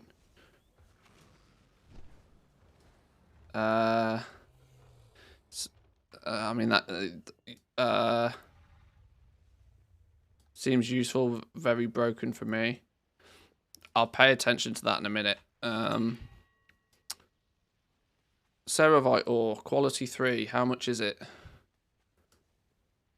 28 gold, 29 gold a piece. What is it in quantity? I mean, it's not any price in quantity, is it? At quantity, we could be paying, if we wanted 50,000 Ceravite. There isn't even 50,000. Okay. Okay. What about 10,000? What's the cost for 10,000? 29.41. So, for the sake of maths, I'm going to say 30. Oh my lord. Okay. See, this is what I suspected. My suspicions was that just because you can prospect quality 3 ore and guarantee quality 3 gems doesn't strictly mean that it's profitable to do it.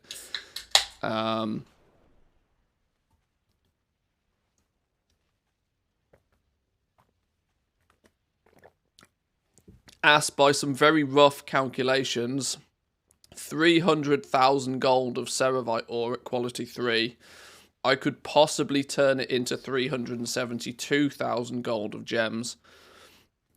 That's still not overly favourable.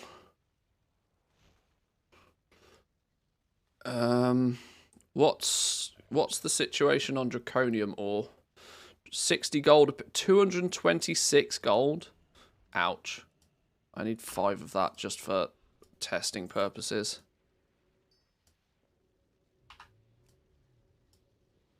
Draconium is still clearly not what we prospect anyway. Hello, can I just buy 5 pieces of ore, please? That's all I want. Kazgrite ore.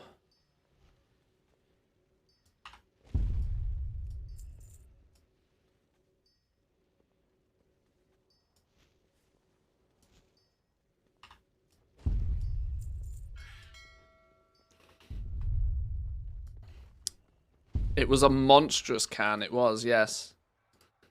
Mango Loco for the win.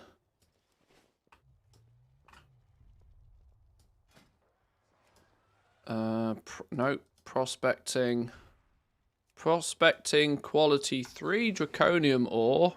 Can guarantee quality 3. How much was quality 3 Draconium ore? How much did I just pay for this? 226 gold apiece. Ha! Absolutely not.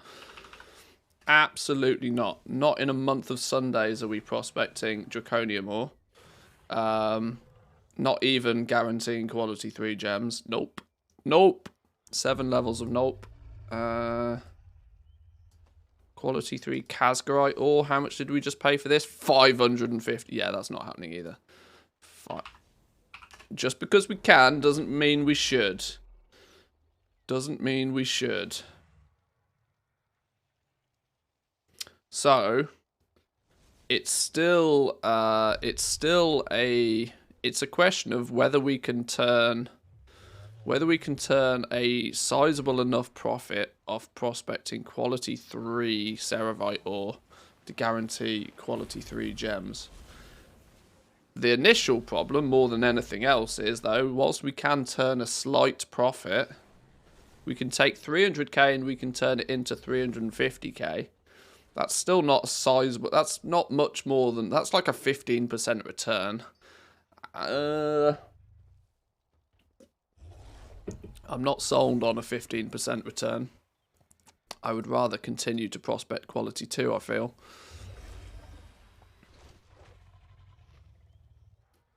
What are we paying right now for quality 2? Like 14, 15 gold a piece?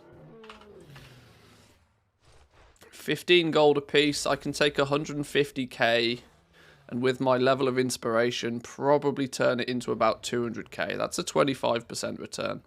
Okay, it's still better for me to do quality 2 prospecting. Feast is up. Let's go do the feast then. Let's go do the feast, and then we can play around a little bit more with jewel crafting. The reality is I need quality 3 ore to drop in price. The irony of all ironies being that I have out-leveled the speed of gatherers.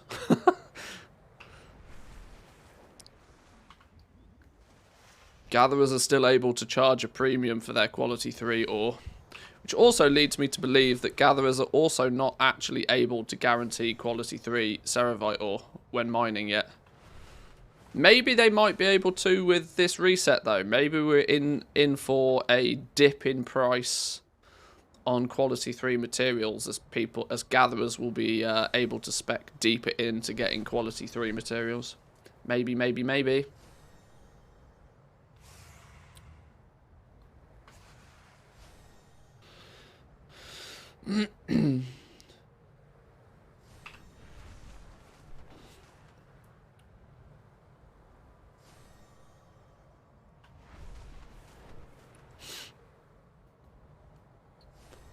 Do you think the crafting rework is good or bad? In my opinion, it's fun as figuring out everything. I love the new crafting system. I think the new crafting system is fantastic. The only downside of the new crafting system is that it won't last very long. It's really fun now. It's really fun now. The fact that we're all trying to figure things out and we're taking inspiration procs into consideration and all this sort of stuff. But there will come a point where you outskill this sort of stuff. Now, Blizzard have been quite careful for patch 10.0 so that that won't be too much of a thing. They've made it so that you can't gain enough skill in any one thing to guarantee quality 3 very easily. Not on top end stuff anyway.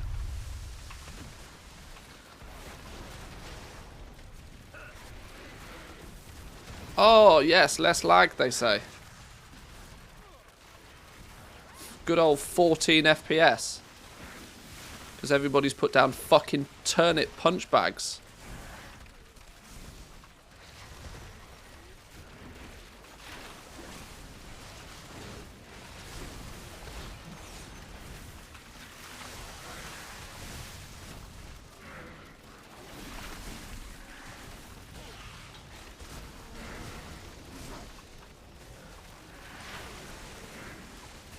I've become a Patreon. Where can I find the cheat sheet for Dragonflight? Firstly, thank you very much. Secondly, make sure you've paired up Patreon with your Discord. And the new channels will appear for you automatically. Automatically doesn't necessarily mean instantly, though. It may take an hour or so for the bot to catch up. But thank you very much. Go into Discord, go into settings, go into connections, and then you'll be able to pair the two platforms together.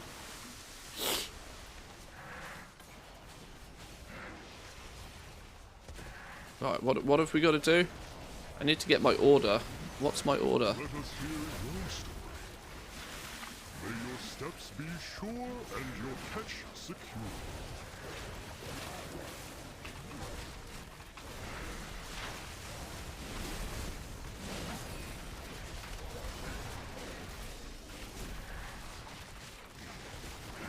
Dan, just discovered you're from Finland. Always thought you're British. I am British. I just live in Finland.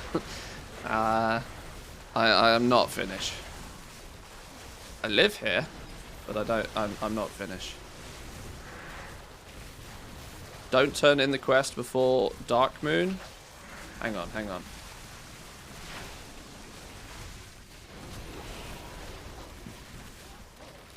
I sense there's more to this. Why is it just a Zerg fest?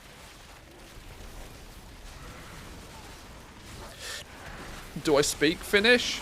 Not really. You don't need to speak Finnish in Finland. Perform 5 tasks. Why isn't he giving out proper tasks? Now I have a story to tell.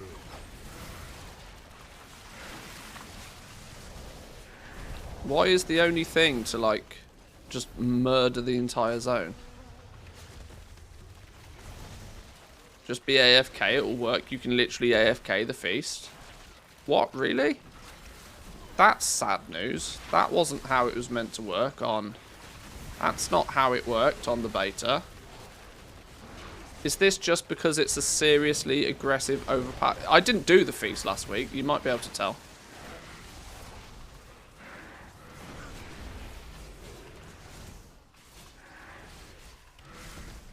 Read under the timer, it tells you. Get your orders from Big Canuck. That's the big dude, right?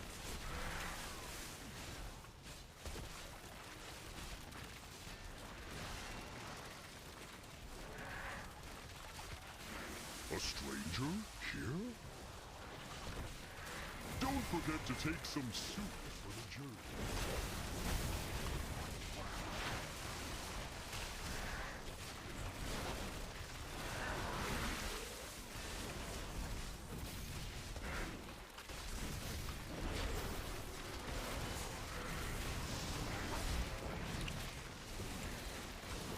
I think you have to stand closer to the guy. Well now, you're certainly a surprise. Be careful. Come, settle down for a spell. Yeah, I don't seem to be getting any orders. Oh. Stomp the things. Okay. Now it's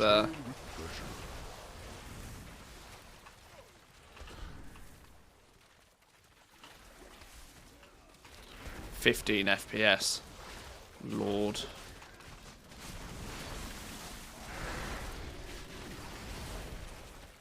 Stomp away.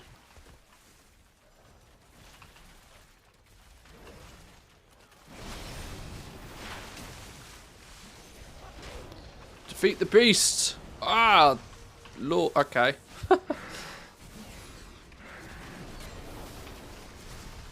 Stand close to the communal thing to get... Okay. Lord, okay.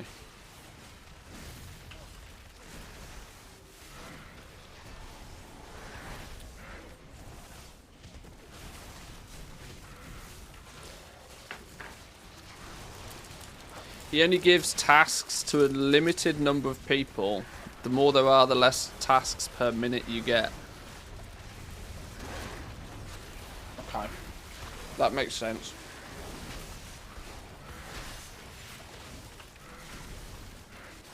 I'll just pew pew things and wait for something to happen then.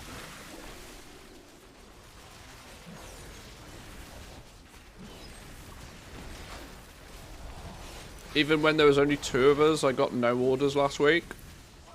Oh. This thing was clearly going to be bugged.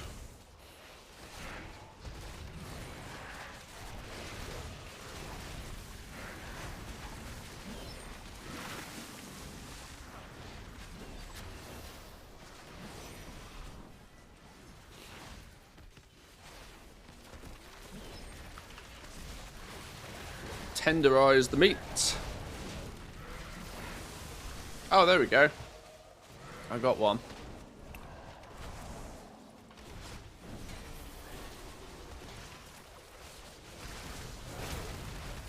Too many chefs spoiled the broth. That's true. Beat the meat for the soup. Chef's orders.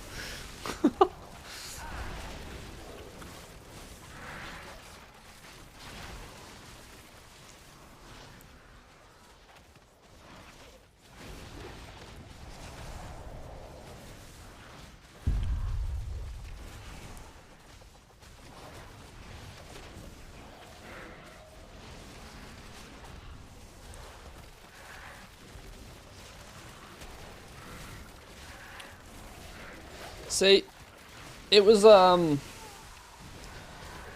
lot more fun on the beta, this was. Standing here practically AFKing it is because you actually had to do things on the beta. It's just chaos. I guess it's because everybody's desperately grinding rep, isn't it? But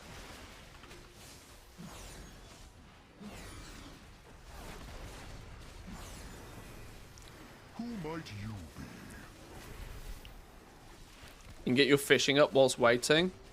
Not in this lag fiesta. It's hard enough to see the bob in the first place.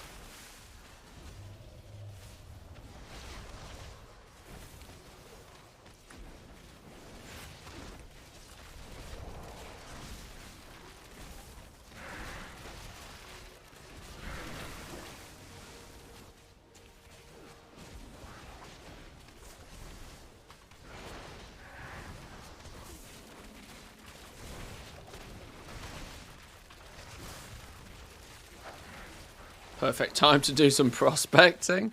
Hey, now we're talking. Now we're talking.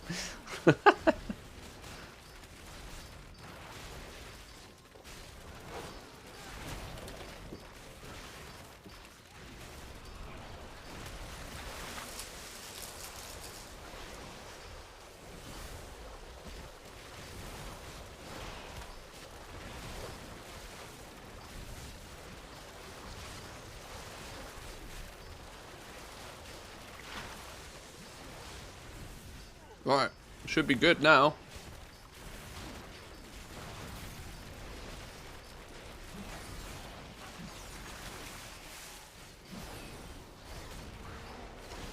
Okay, that's lagging everything out even harder.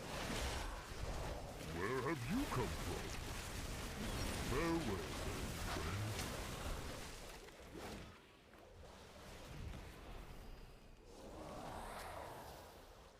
Think we might have overdone it a bit. You think? Biscuits.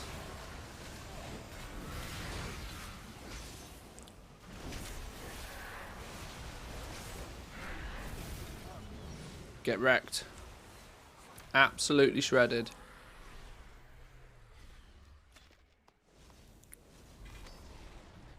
Boom.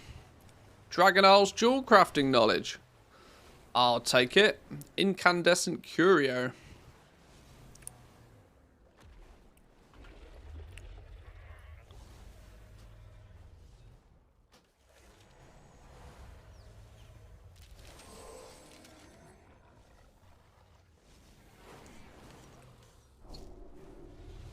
I got a dragon shard. Nice. Big rewards. This is going to be a problem though, isn't it? Inventory is going to be a problem.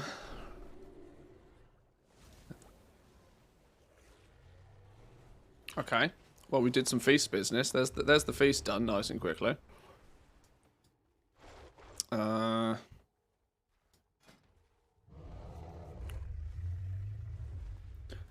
we're at it and I see you a jewel crafting, is there any crushing spec? No, I think it's affected by prospecting in the same way.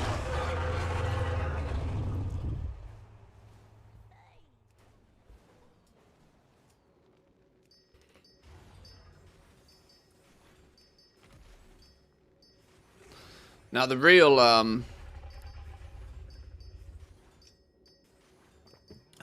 clever trick would be somehow managing to get it so that I could prospect guarantee quality 3 gems from only quality 2 ore. That would be a real magic trick. That magic trick, though, I feel is not actually feasible. Even with a bonus 18 skill on top of what I've got, 232 plus 18 is 250, right? We'd still be 15 points short. And there's nowhere in our spec trees where I think we can gain 15 skill points to benefit prospecting anymore. So I don't actually think that's possible. And like I said, this was kind of by design. You weren't always able to game the system too heavily. Because we are now technically, through the spec tree, maxed on prospecting. 25 points here, 30 points in enterprising, and 10 points in Jeweler's tool set mastery is about as far as we can go. Will better tools help? No, I've got the best tools you can get. I've got the best tools you can get. +6, +6, +10. There's no further bonus you can get there. The only thing that's worthwhile me doing now this is where I probably want to continue to stack inspiration, like my life depends on it. Because 27% is good, but what's better than 27%? Like 30%, 35%, 40%. Going deep into brilliant baubles is probably where I want to spend the extra points.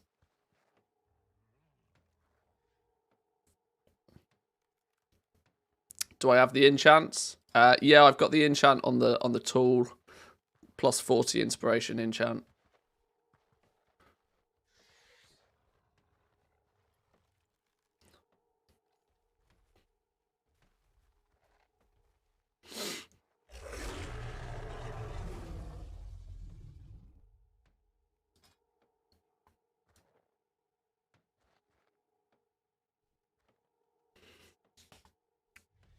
Yeah, one more knowledge point and we could probably get a bonus 15 inspiration on top of 5 inspiration. So we could get 20 inspiration for another 5 points, which our inspiration is currently 212. Another 20 inspiration on top of that would push 200. Okay, that's another 10% on top of that. So we'd be looking at 30+% inspiration. If you recraft the tool, the enchant is lost, I suppose. No idea. I've not recrafted the tools to find out.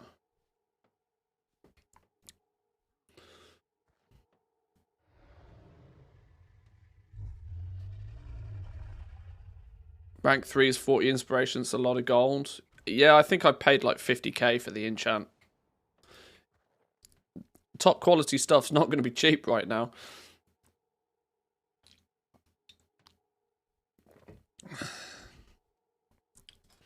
The other alternative is now I just kind of sit back and, you know, maybe I do start throwing some points into actually cutting gems even now.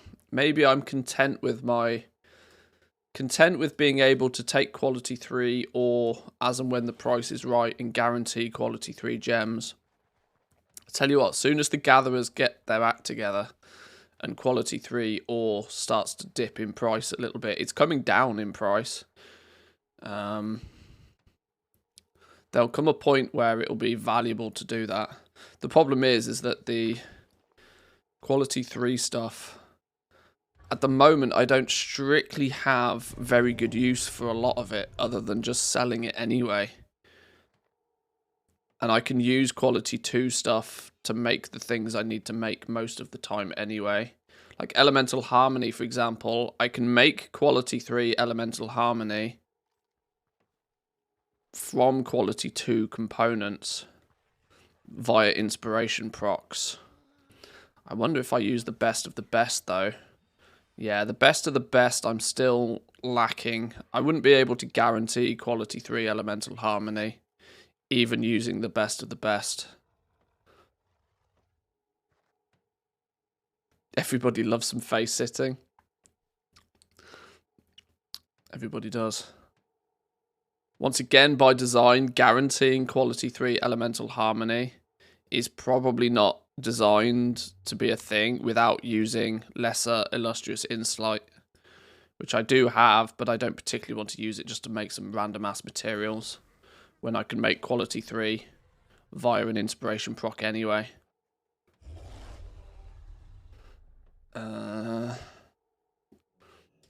How's this changed? Oh, you what? What? What? How is that a thing? How am I 1 point short? 1 point short of guaranteeing quality 3 shimmering clasps. I need to fill a single work order for one of these to gain a single skill point. Now, the ridiculous thing, right? The ridiculous thing is that I could just make this myself.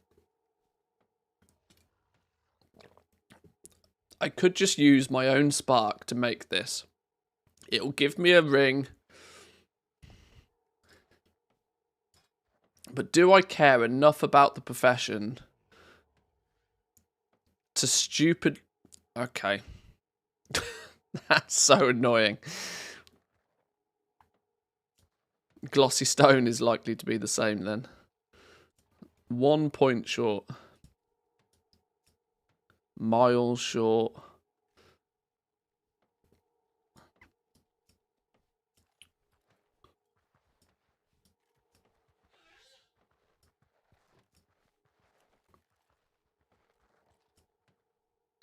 Alright. If only the jewel crafting weekly worked. Well, the problem is I can't gain any more skill. I can't gain any more skill via the spec trees. Although, no, that's a lie. If I spec into glassware or extravagancies, I could. Improve the ability to create non-glassware reagents. 1 point in here. 1 point in here would do it, wouldn't it? Either 1 point in here or just 1 craft or 83 skill here. It's not the fact that I don't have the knowledge points, it's the fact that I don't particularly want to just put 1 point in here.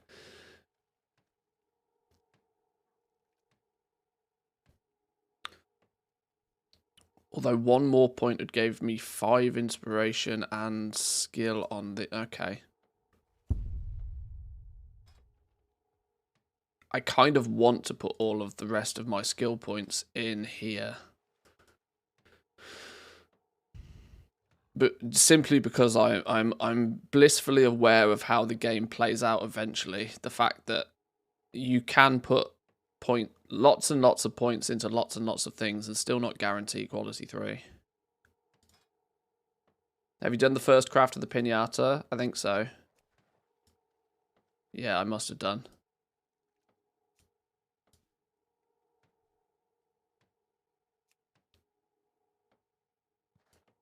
I need to get some more of the gems, you know. That's what I need to do. Where's the...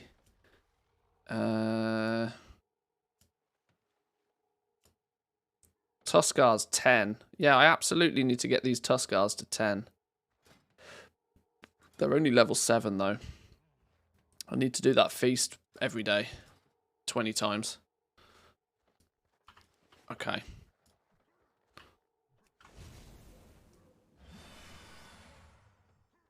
Oh, why have you got a question mark above your head? Ow! Bigger than a mammoth. Supply laden soup pot. Tuskar rep. Wanna fly kites later? What's in the pot? 359 belt. Where did that go? Is that an upgrade? No.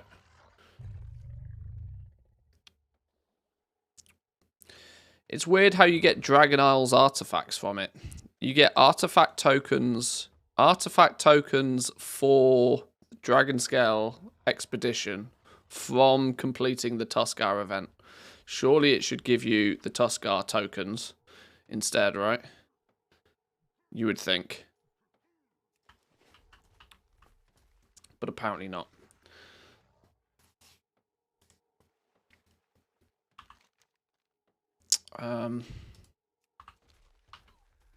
Maybe I just do all of the Tuskar stuff.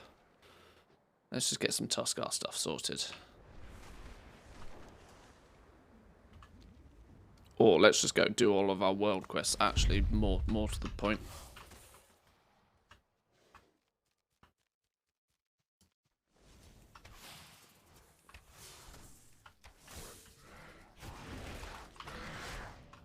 When should we do the Dark Moon profession quest for maximum benefit? Early, late, or doesn't it matter?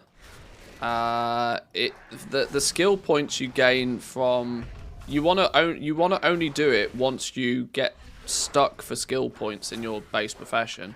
Like with jewel crafting, there I was at what was it like 82 knowledge points. I now can only gain knowledge points by completing work orders, which is, you know, hard work considering I don't have anything that anybody actually wants from a work order.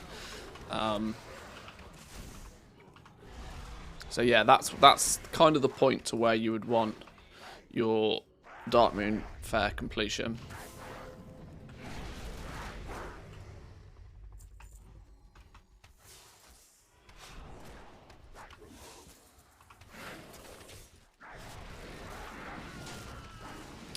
Renown 13, when you fish, you can trade the BOA items you get from fishing. It gives 150 rep with the Chunky Boys. That's quite cool. Any sort of repeatable stuff is definitely helpful.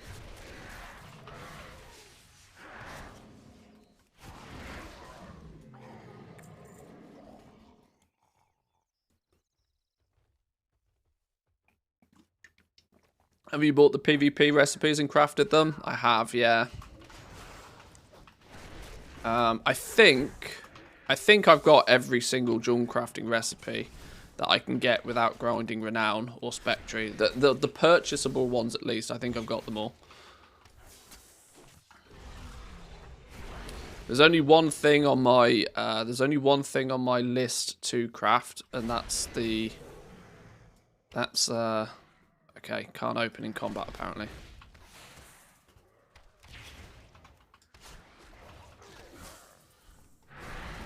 Oh, hang on, what are we doing? Oh, it was meant to locate artifacts all this time. I didn't even know.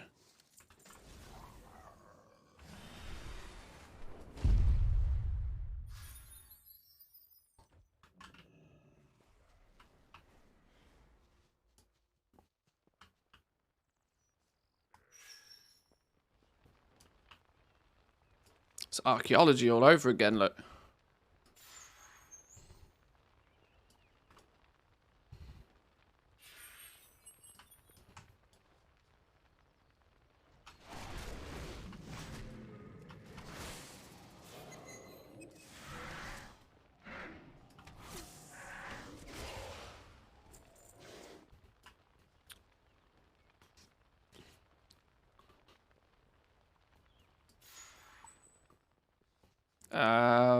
What's the BOE item? It's the rep token. I can't remember what it's called. I've probably got some in my bags. Give me a second.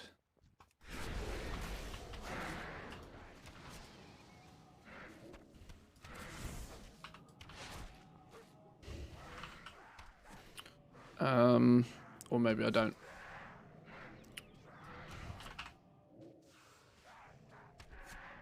The Tuskar rep token. There's the Dragon Isles artifact, which is soulbound at the moment. They become bind on account at a certain point. I can't spot the Tuskar one in my bags there, although they're probably somewhere.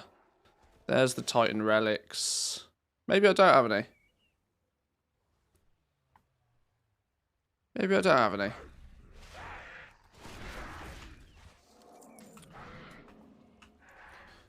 The rep tokens are only soulbound for some point. Now, on the beta, when you capped a profession, the tokens became bind on account at that point. So that you could then trade them to your alts if you continue to get them on your main. Which, in a way, was kind of cool. But for whilst you still need reputation with that faction, they are soulbound.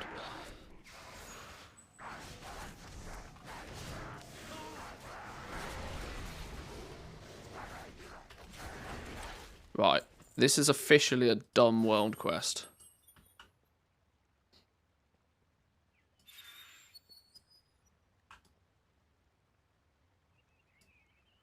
No details, go away.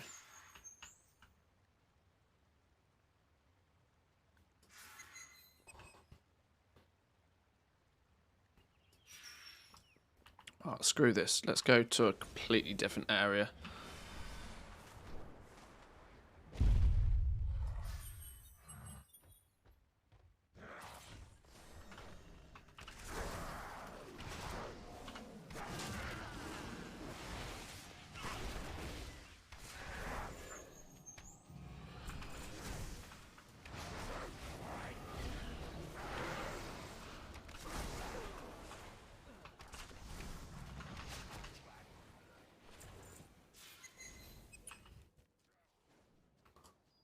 Aha. What's that, number 3? Maybe we just need to go to a completely different area after we found one.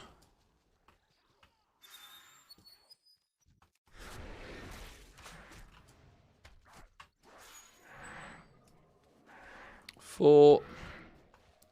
Let's go this way. Press the button again. Imagine if you could buy those tokens like you can the Rathian signets. How much do those signets give rep-wise? Has anybody put like a what's the goal? What's the actual cost of like pay to win leveling that rep via the signets?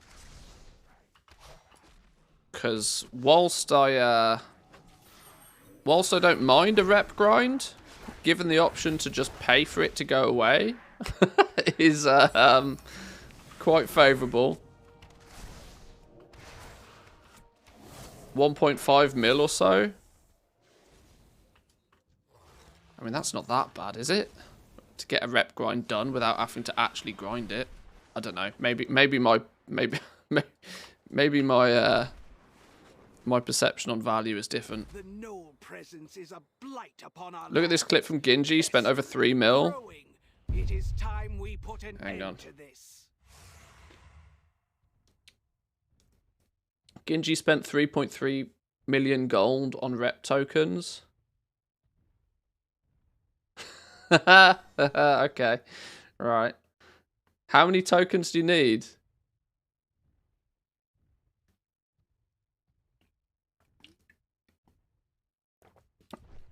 Should we just find out? Hang on. Hang on.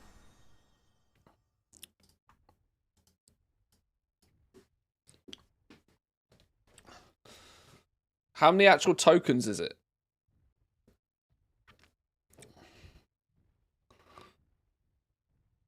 Because if I can make a rep grind just go away by buying it, I'm very tempted.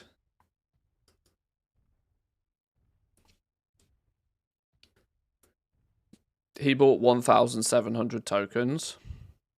What I don't want to do is spend a fuckload of gold on buying tokens to then find out I still need more after. 250 rep per token, 8,400 rep per level.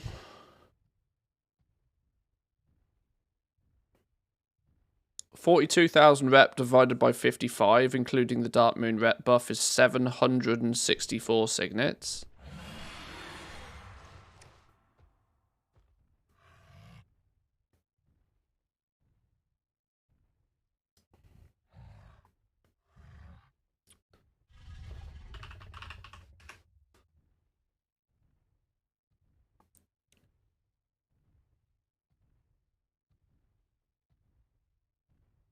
What are they called? Sargara's Signet, these things.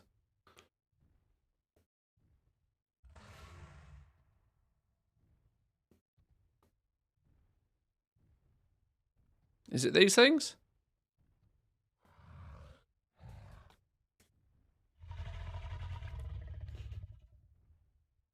Present this to Rathian Quartermaster as proof of your allegiance.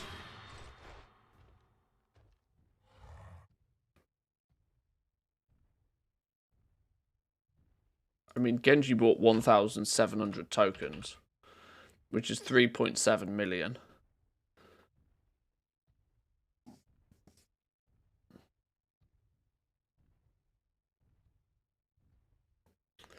Yeah, I don't think I'm that bothered. No way you need that much.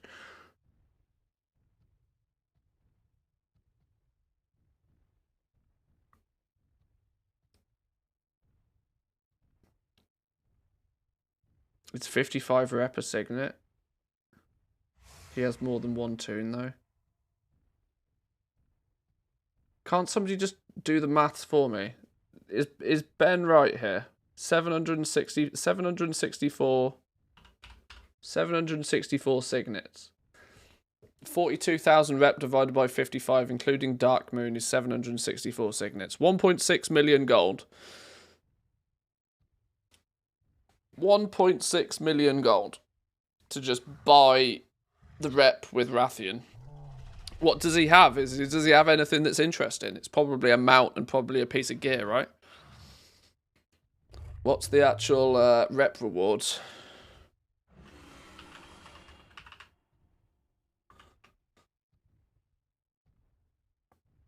Two epic items.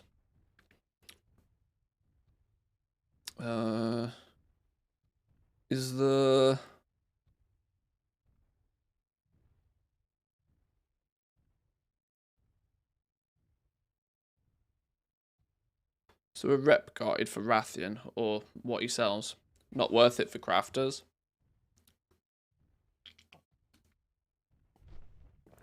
Two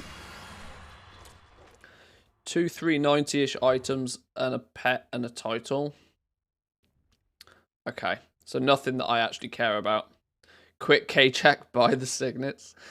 Nothing that I actually really care about. If it's just 2 pieces of gear, I couldn't give a damn. Is that your wallet? I'll level it at the end of the You just glad to expansion see when me. these things are 50 gold a piece. Both, I hope. HB1 man, thank you very much for the Prime Gaming. Appreciate it. Thank you, thank you.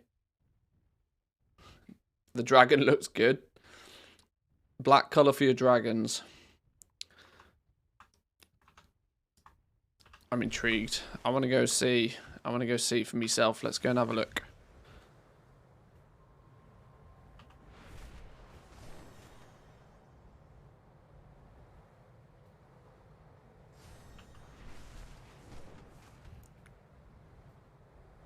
Is that your wallet? Or are you just glad to see me? Both, I hope. Annette with a Prime. Thank you very much. Appreciate it. Thank you, thank you.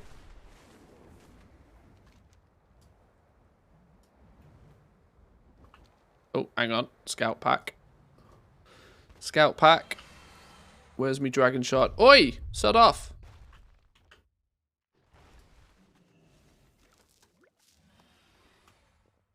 God, people are thirsty for their dragon shards, clearly. Damn.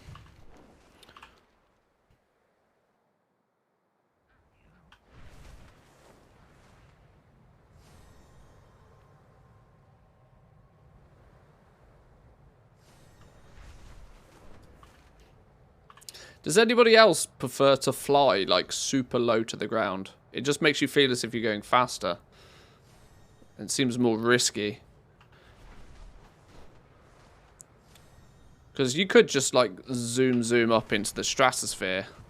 But then flying's not as fun. Or is it just me? It could just be me.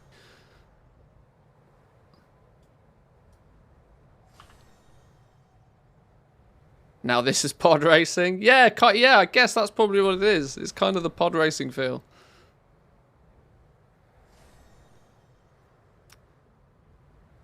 Like zipping a bat, dodging trees and shit. It's a lot more fun.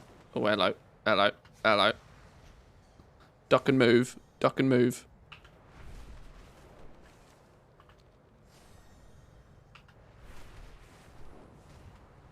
The Earth Warder's Forge has rewarded us with a bounty of weapons. Wield them and lay waste to the Kalashi invaders. Rathian's quartermaster. Right. What do you have then? As a good friend An ensemble. and a loyal supporter, Armoire of Endless Cloaks, I a call toy. upon your help at this time. Obsidian Proto Whelp, the pet. Little baby I dragon. believe our goals to be aligned. Cosmetic sword. I would be honored Funky to have sword. your continued support in our efforts to secure the citadel. Glaive. Polearm. Golden pokey stick.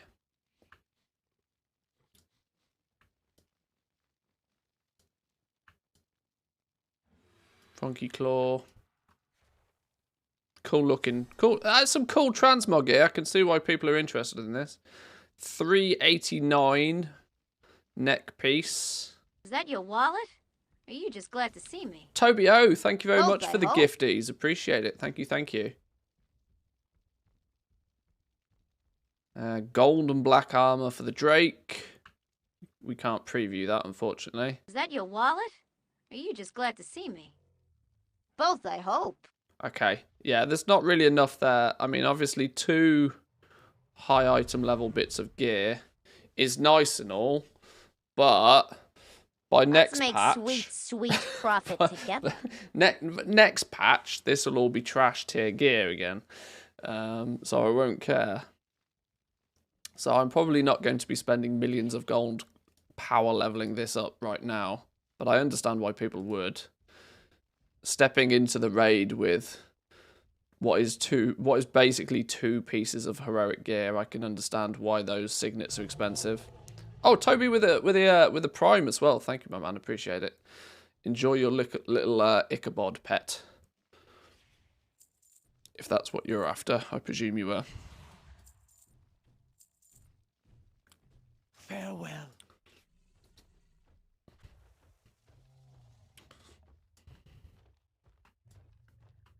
We meet again, champion. Learn from the past. Look to the future. Right. Mundane Gems. This is the one that people have been claiming is bugged, right? That people haven't been able to get.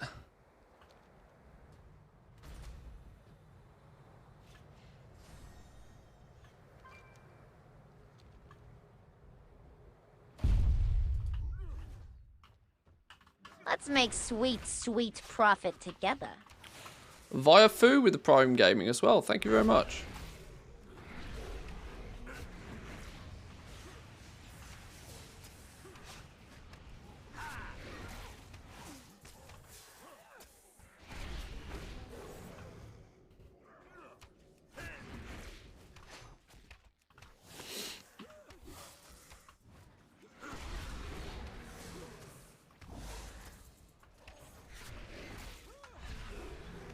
God, these things have got more health than I suspected.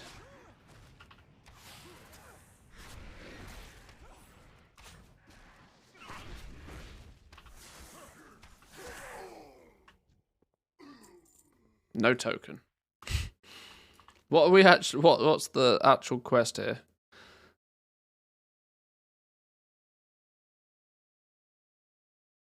Is it truly bugged, or are people having me on? Because if it's truly bugged, we'll ignore it. But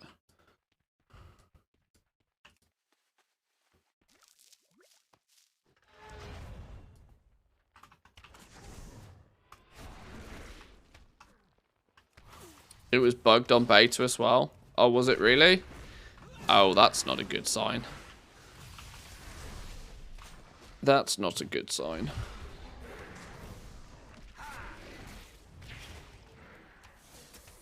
Killing for over 15 minutes, not a single drop. Killed for 20 minutes, 0 drops. Okay. Okay. Maybe we ignore it then. Imagine not getting +3 points from this. That one. Well, yeah.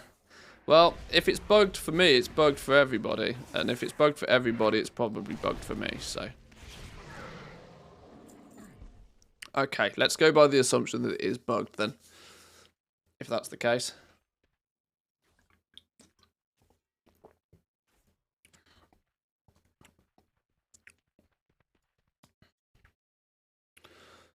In that case then, what I want to do, if we can't do the jewel crafting daily, or the weekly, sorry.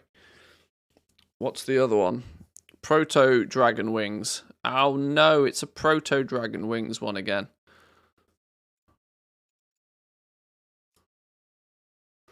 My leatherworking one is Proto Wings. Alright, I guess we go right to the beginning. Surely over there we can just kill dragons until they give us all of their wings, right?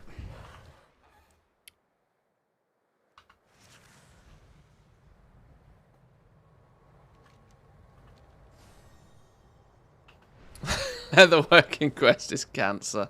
Yeah, a lot of people have complained about the drop rates on some of these, but theoretically, there's something you're meant to work on over the week. It's not meant to be a quick one and done thing, are they?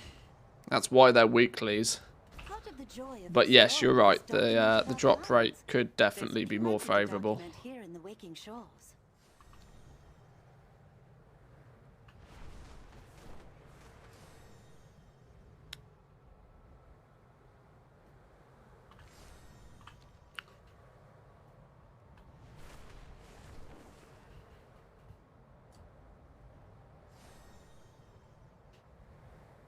Was the blacksmithing? Yeah, the blacksmithing dude is fixed.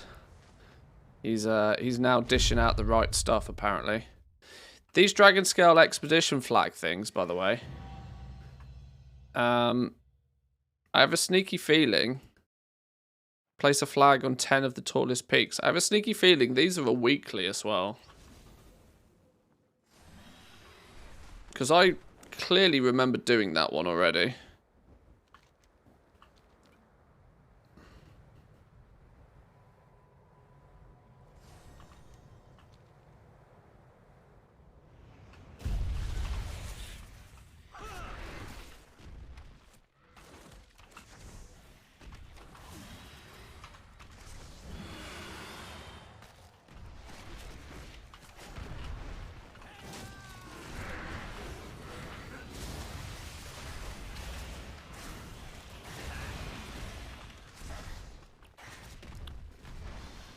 5k rep weekly, it's so easy, got to get that confirmed. If true, that's insane.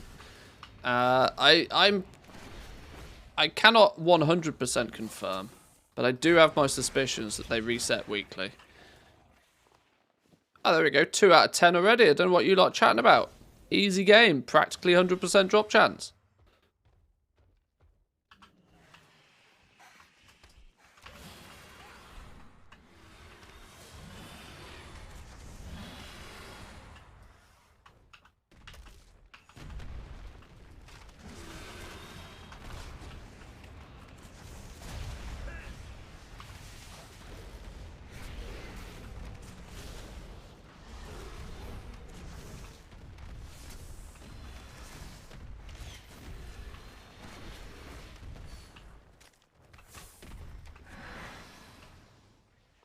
There's another 2.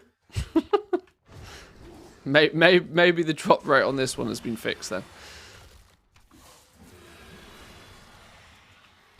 Either that or streamer luck.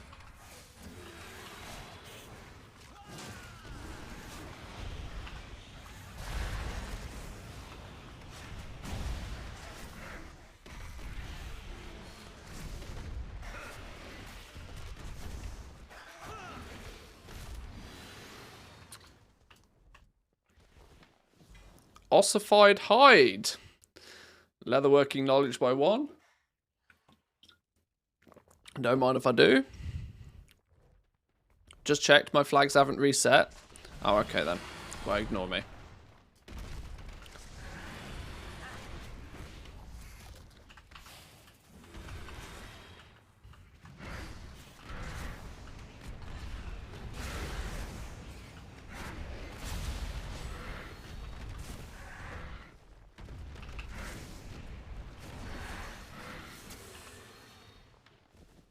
It's number 6. Let's go kill the big frog.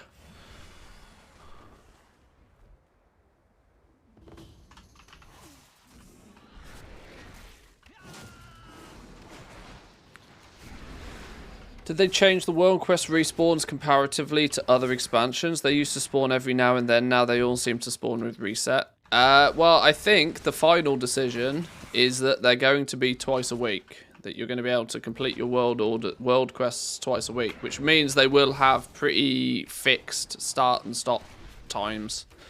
So you'll have like 3.5 days to get them done.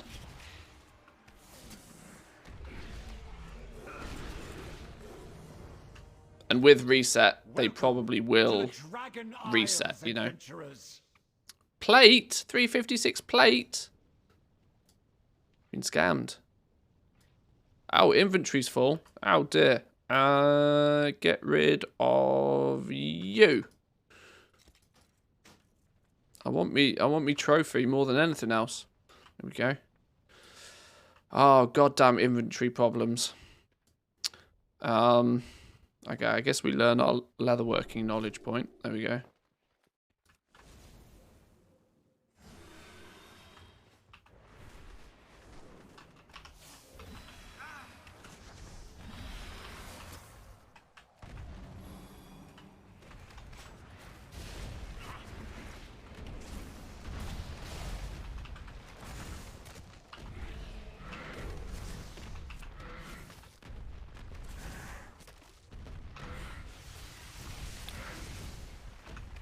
Zerg them all, wait 3 days, no need to keep checking. Yeah, I think so. I think that's kind of the design. It means I'll do a lap of world quests every few days. Oh, hang on, that's a salamander. That's not a dragon. How many knowledge points are we expecting this week? Most people will get, you know, there's about 10 by default. 10, 11 by default, because you've got your collect things quest, you've got your turn in quest. Okay, they're both 3 each. You have your orders quest, so that's 9, and you have your book, which puts you up to 10. So 10 by default, but dragon shards on top of that.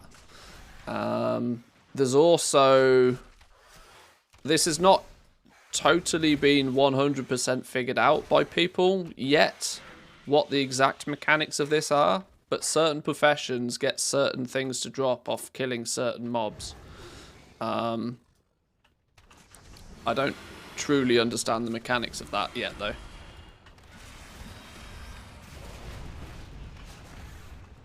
But 10 basically. 10 is your basics from what I can work out. 1 for the blacksmiths was elementals. Yeah, there's a few you got to kill X, Y, or Z to get something. It's seemingly that the first 2 or 3 dragon shards come quite quickly. Then after, it's a real slog to get any more. People tend to be able to get a couple of them quite quickly.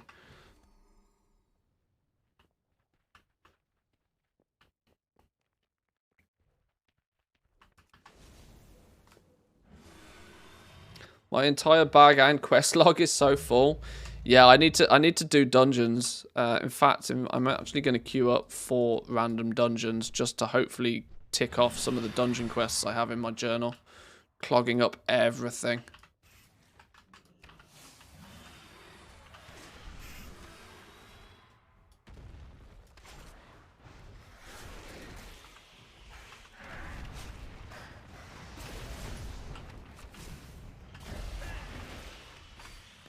That dragon breathing on me is not helpful. There we go.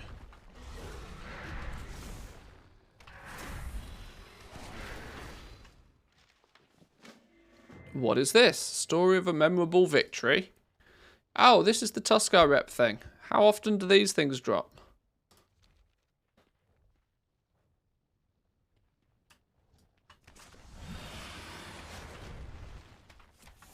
You can also get those from dungeons, actually. Which is another way to get Tuskar's rep, I think.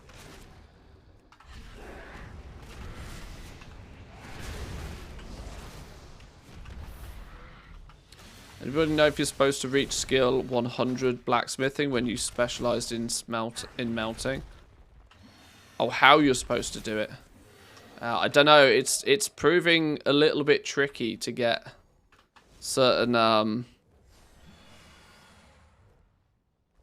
yeah, it's proving to be a little bit tricky to get certain certain professions leveled up depending on how you've spec'd. Because of the heavy requirement on work orders to gain those last skill points, you can kind of be a bit screwed. I'm in that exact position with jewel crafting, that I've got 82 skill points and I only have one thing that I can possibly craft that gives me skill points, which is the ring-bound hourglass. And even this was a recipe that I had to buy off the auction house. Now I need to somehow magically find people that want this.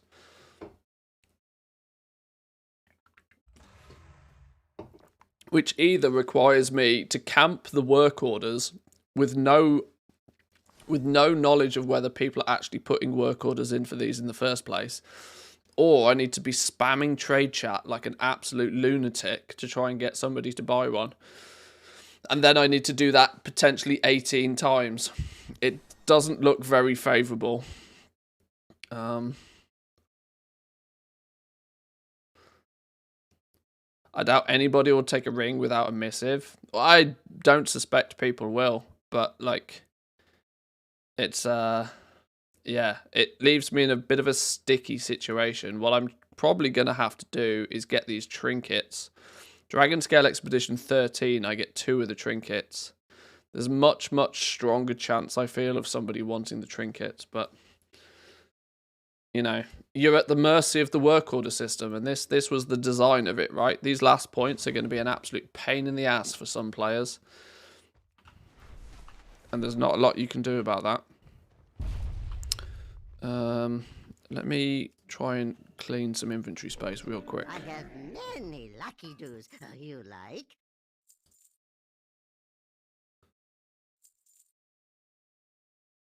One random piece of meat we don't need. Random fish I don't care for.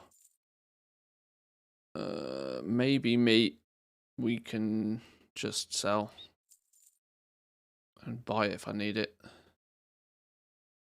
Wooden pole, I'm going to need that. Basilisk eggs. See, shit like this, I should just be selling it, but I just can't be bothered.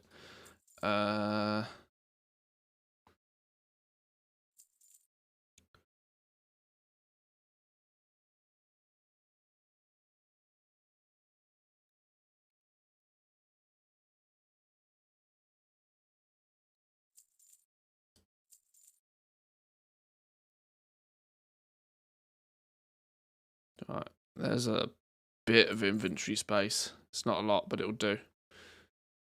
Oh, that's plate. Get rid of that. Good fortune to our friends. Okay, so that was our leatherworking quest done. We need to do leatherworking work orders. And then the jewel crafting one we claim is bugged. Okay. Let's head back to Valdrakken then.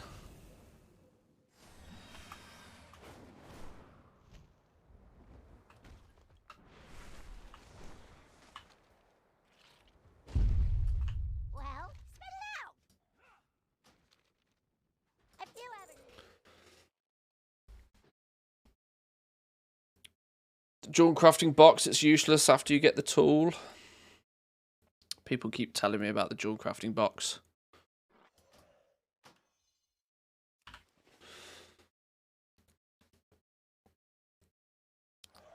Did you figure out how to get more climbing for the rep?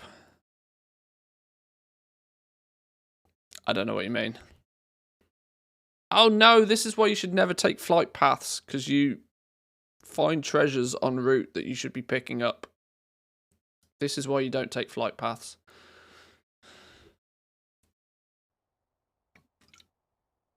Oh, Dragon Scale rep. Dragon Scale rep's easy. It's the easiest of all of them. You just grind treasures. Like, don't try and overcomplicate what isn't complicated. Just grind treasures and you'll get Dragon Scale rep. Super easy. The others, it's a bit more of a chore.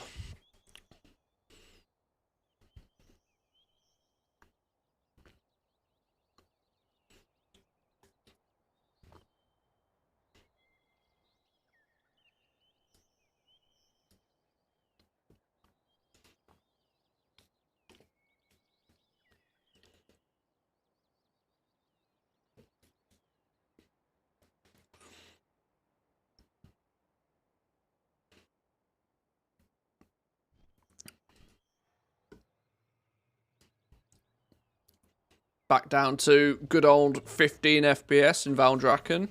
Gotta love it. Right, send this one in. That's my leatherworking go and pick up things quest. Player progress. Leatherworking. Collect things quest. We need to do our leatherworking craft something quest. Where's that? Oh, that'll be down by the bench. What do you want this week then? What do you want? Oh! Dungeon. Good. Bone walk crossbows. Let's get the dungeon out of the way. Please be a dungeon that I have quests in, because I need to clear the damn things out my log so badly. My quest log is chocker. Absolutely spammed with dungeon quests.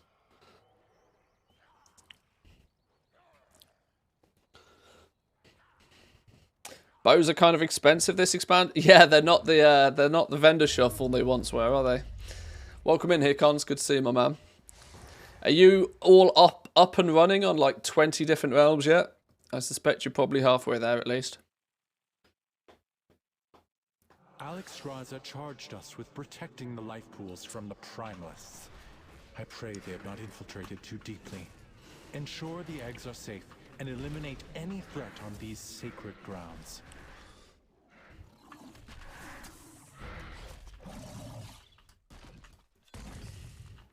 Up to 4? Up to 4 already. I can barely find enough hours in the day to play on 1 right now. I don't know how you do it. You're a machine, man. You're an absolute machine.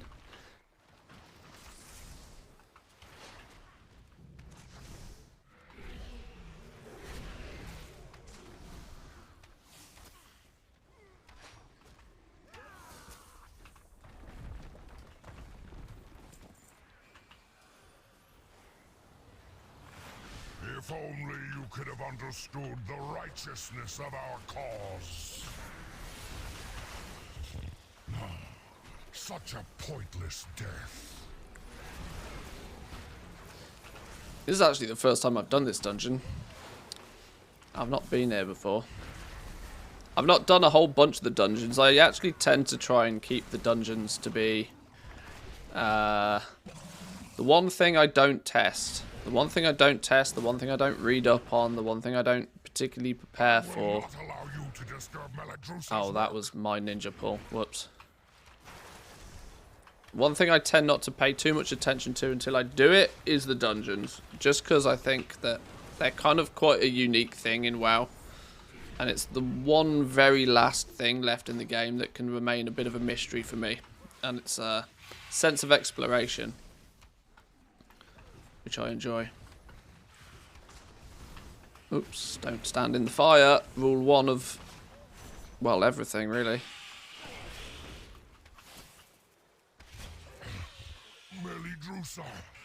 Elegantly engraved embellishment. Jewel crafting knowledge from a dungeon. Ice consume you. I am sorry, but I need your strength, little ones.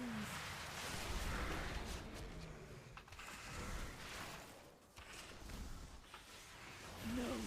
These belts are Makes for a more interesting stream going into blind mechanics. Well, it probably will do.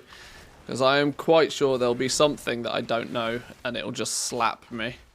And it'll make you all laugh. consume you. So, for the contents, that's one of the ones that can randomly drop off mobs as well. I assumed as such. Egg Good tender's work, legs, champion. yoink. Now that you have secured the pools below, I require your aid above. Cheeky little upgrade there, don't mind if I do. Oh, we're flying, hang on. The exposed life pools are in grave danger. A powerful primalist is attempting to burn all the nesting areas. You must clear them to get to her. I will keep watch from above while I confront the dragon who is leading this assault. Quickly, take the eggs! Save as many as you can!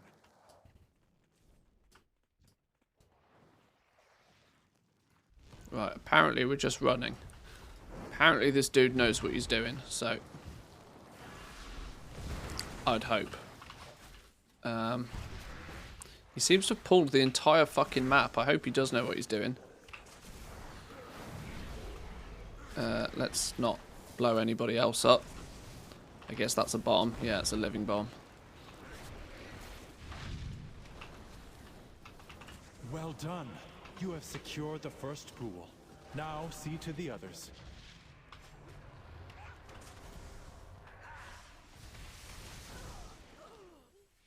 Prospecting or ring build? I went heavy into prospecting.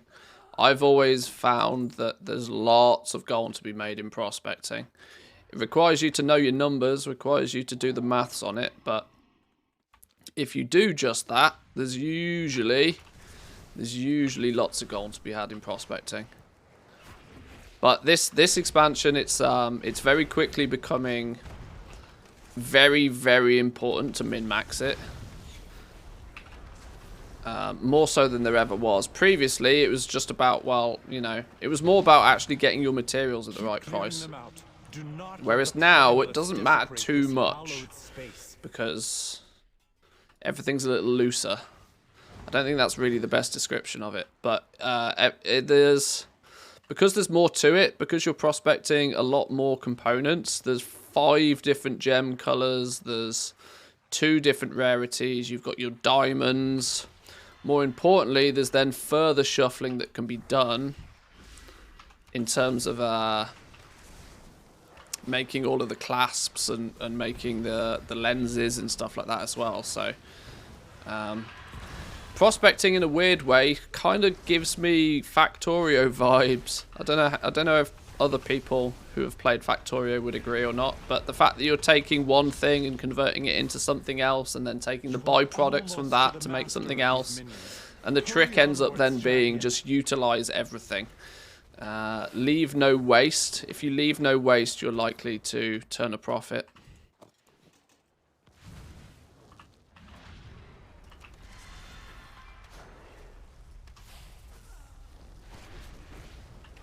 A lot more involved than regular just buy this, turn it into essences, sell essences sort of thing, which got a bit boring pretty quickly in Shadowlands. She is exposed. Attack that primalist before she can summon reinforcements. Honor the sacrifice of my allies and burn through you myself. Right, Blazehoof, get wrecked.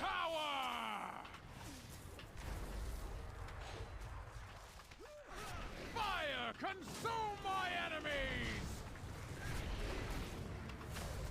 Are we not killing the ad? Is killing the ad not a thing? You always kill the ad. Why are we not killing the ad? Well, I've killed the ad. Oh, maybe that's why we don't kill the ad. Oh, okay. Whatever.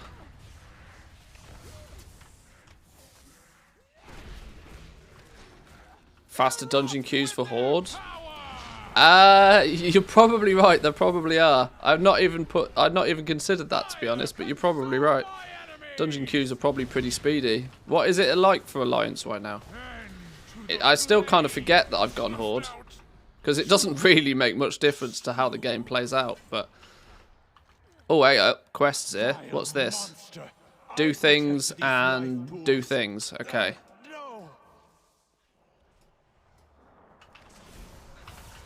Oh, don't get blasted off the ledge. Can we interrupt that, please? That looks like it hurts.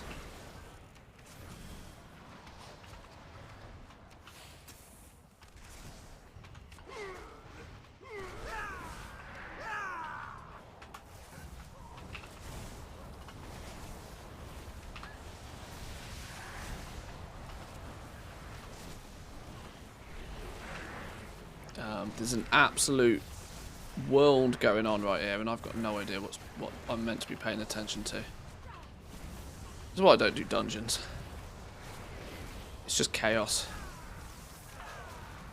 Whatever happened to like pull 4 mobs, turn them into a ball, AoE them all down, go pull 4 more mobs. Everything seems so chaotic in dungeons nowadays. I sound like a right boomer now, don't I? I've just listened to myself say things that make no sense. Yep.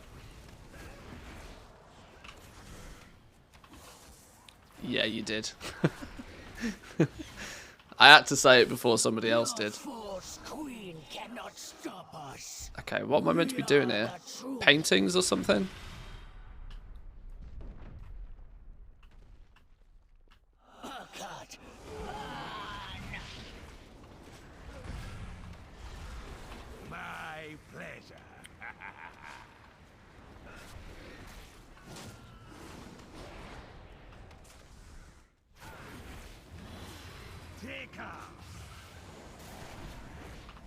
Two is better than one. Help me, Kairaka. Feel my wrath. The future is now, old man. Oh, thanks for that.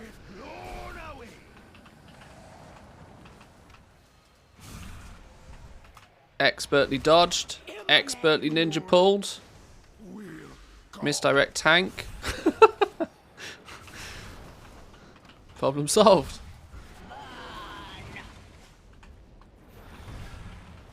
Oh, that looks like it hurts. Oh, it's dead.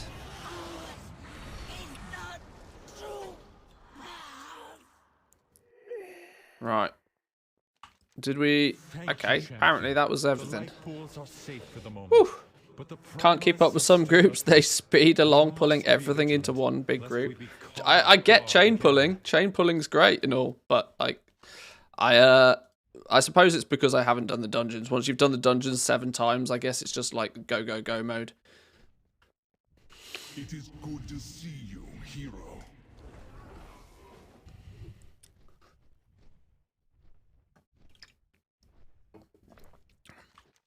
Right, that's 2 quests, or at least a couple of quests I suspect I can hand in now.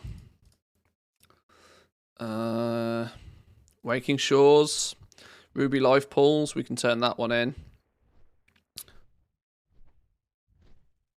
Where do we turn that one in? Directly outside. That's the pug experience, good sir. I'm sure it is. Back in my day. Oh, it dropped me off in Valdrakken anyway. Okay, right. What did I need to make? I needed to make 2 bows, didn't I? 2 bows. 2 bows or not 2 bows. That's why Ruined Wraithbark. That's why Ruined Wraithbark went expensive today. That's why. Because the leatherworking hand-in is for 2 bows. Can we just go buy the bows?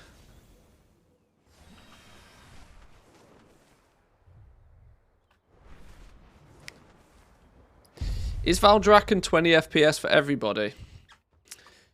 Or is it just an incentive for me to go to the store and buy a new computer? Because if it's not, if it's 20 FPS for everybody, then I don't need to bother, but... I have all the time in the aisle. Weapons, ranged, bow, go, item level. Where's it gone? You what now?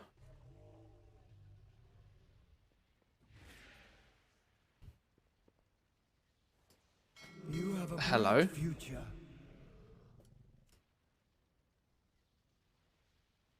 Bonewort. Oh, it's a crossbow. Our Bonewort flight has crossbow. much to offer. That'll be why. 11k a pop!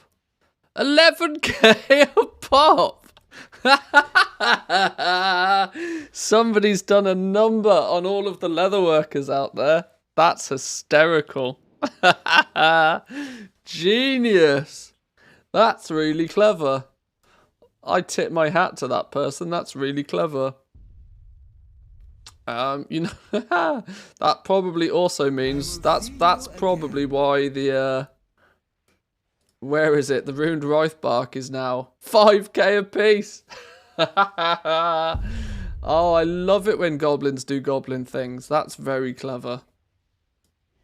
Take all the time you need.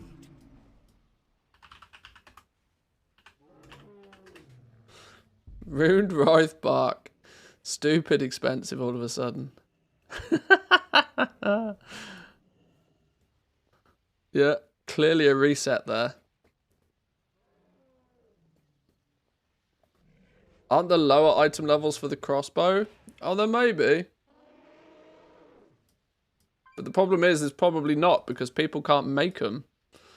You very quickly get to the point where you can only make the quality 5 ones anyway. Yeah, there isn't any. There isn't any. That's literally it. That's clever. I applaud that. That's very smart. I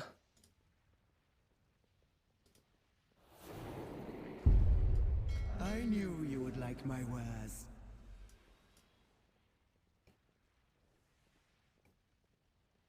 So they're either 5k per... Has somebody done the same with the Vorkwin horns? They have!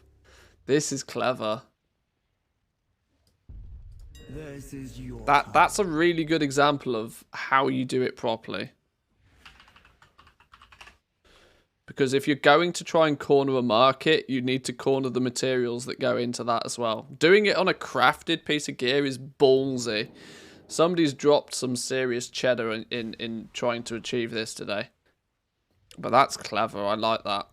This is the kind of shenanigans that gets goblins a bad reputation, but it just makes me smile. Same sort of stuff we saw for the Warfront turn-ins. Yeah, exactly. Yeah.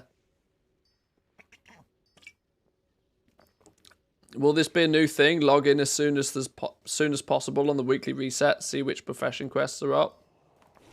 Maybe. Enchanting also needs Wraithbark for the weekly. Perfect Storm. Smart. Smart. That's very clever. Luckily, I'm in no rush, so I'll wait till the dust has settled. I can wait till the dust is settled. There's no problem. No problems. Is there any data on the spreadsheet about milling the fish? No, I don't think we got round to doing that on the beta. Or did we? I can't remember. We didn't do much in terms of milling because it was pretty basic. There wasn't much to it. Oh no, prismatic leapers. We did mill some fish. We did mill some fish. It basically breaks down the same as the others, other than it's the same pigment per fish, but it's just evenly spread between them.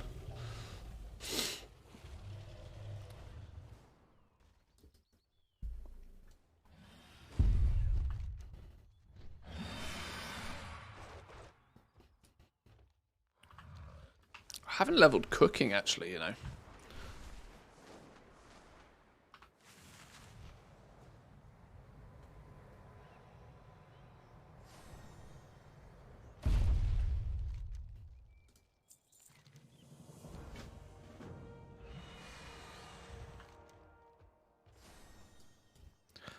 Let's go hand in that Ruby Life Pools quest, actually. I need that out of my log. Way too much going on.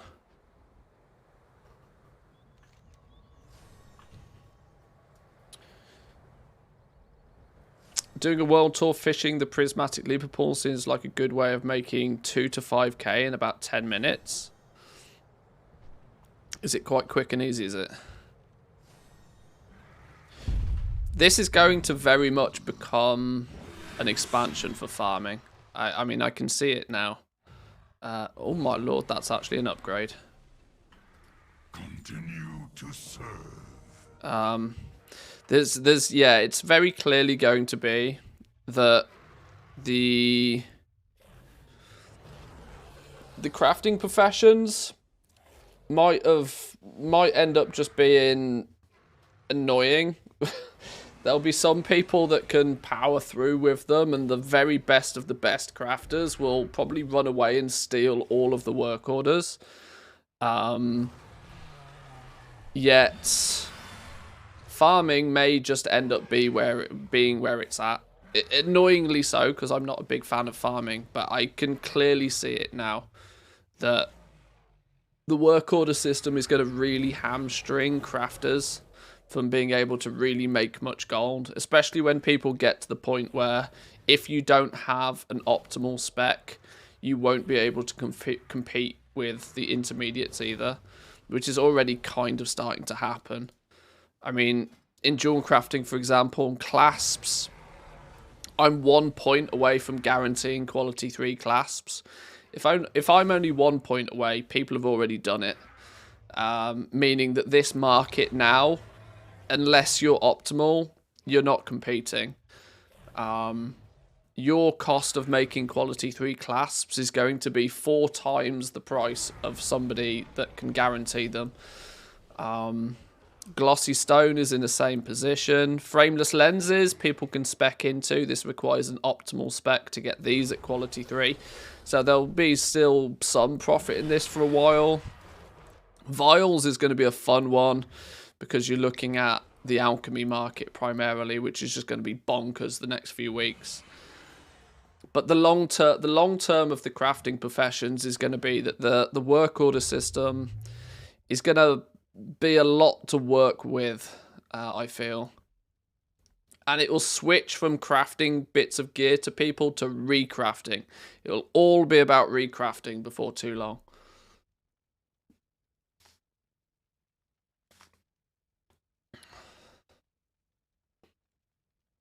Oh, 40 to 50 FPS in Valdrakken with a lot of add-ons and a second instance of WoW open. Yeah, it's probably my computer then. Because I imagine your setup is probably significantly better than mine. Oh, Stro, if you're kicking about, what's the best value for money graphics card right now? You tend to know your shit about this sort of stuff.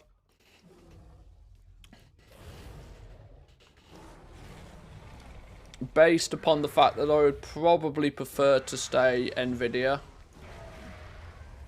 Simply because of streaming and the NVENC encoder.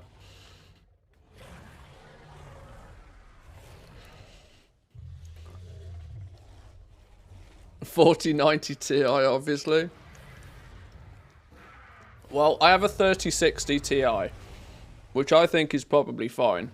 But I'm just wondering if, like, if purchasing a 3080 would because I can get a 3080 at a reasonable price nowadays. Or is it better off to potentially wait for a 4070? I don't know. Recommend most people go for the 60 Ti / the 70. Is that usually that's always felt to be the price per sort of frame winner. 80 is going to be better, but WoW doesn't benefit much from it. Yeah, I suppose WoW's CPU bound for the most part. Okay.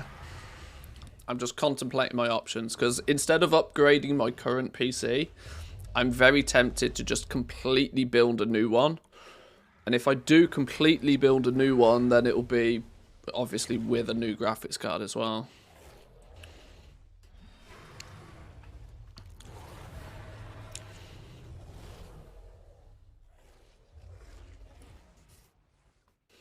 Got 3080, but in some games it's the CPU that's still bottlenecking me. Yeah. Especially as a content creator, you'd probably benefit more from a new CPU, especially your setup. Yeah, I'm probably leaning towards the new 13700K, and we'll throw some DDR5 at it. I know DDR5 and DDR5 motherboards are a little bit expensive, but if I just throw a bit of money at it now, I probably won't need to touch it for a few years, which is kind of what I'm going for.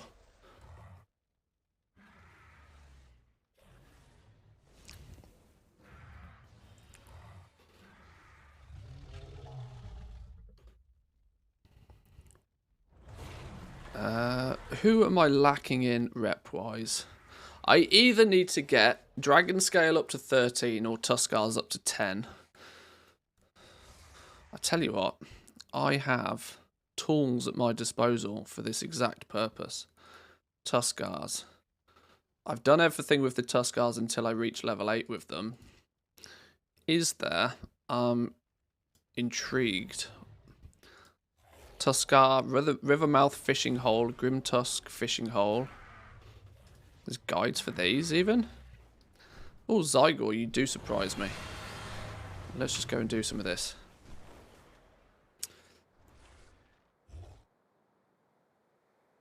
If you want, you're always welcome to DM me what you're thinking of buying, getting a second opinion. I might take you up on that. I'm tempted to do a little bit of shopping. Simply because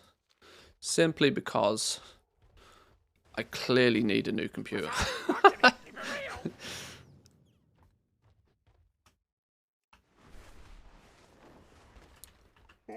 Such an unusual do I think Elemental Harmony will go up a lot in price? I'm very, very skeptical to think anything's going to go dramatically up in price. What's the big consumer of Elemental Harmony?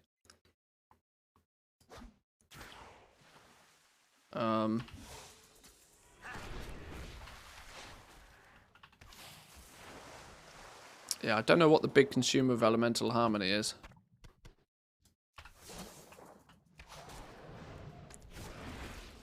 I've been quite comfortably being able to sell quality 3 Elemental Harmony though, for a good price the last few days.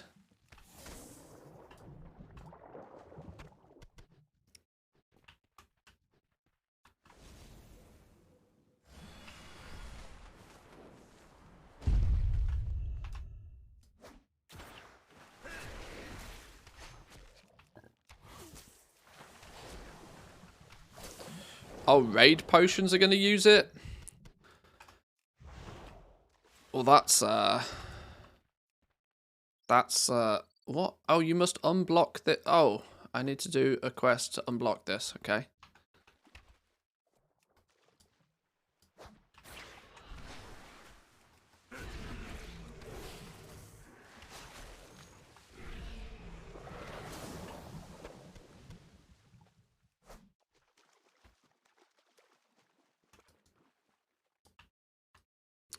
Scare off pesky ottuks. Just swim near them.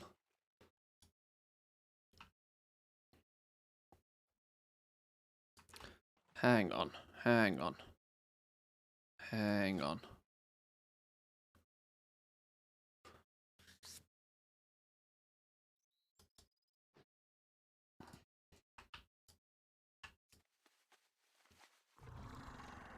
My intention is to skip this generation, but that Black Friday on a 7950X did make me think. Yeah, see, I thought about that as well. But I don't know what it is, and it's probably not overly justified. But I've never been an Intel kind of person, truth be told. An AMD sort of person, sorry. Like, I know their stuff is better nowadays, but something, I don't know. I don't know.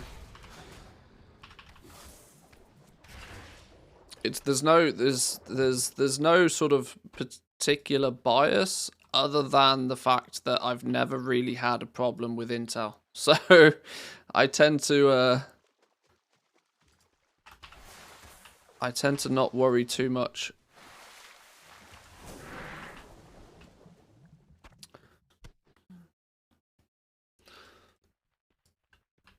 I switched to all AMD, never been happier. I'm sure that, like I said, under most circumstances, I can probably find it. Most people probably are going to find it nearly impossible for there to be much of a difference. But my brand loyalty goes as far as I've never had any problems with Intel stuff, so I've no reason to jump ship. Got myself a 13600K and a 3080 build. Pretty happy with it. See, I was thinking something along those lines, but I would personally probably go for a 13700K, just because I do streaming and content creation and stuff as well, and just purely the fact that I'm more frequently multitasking than most people are.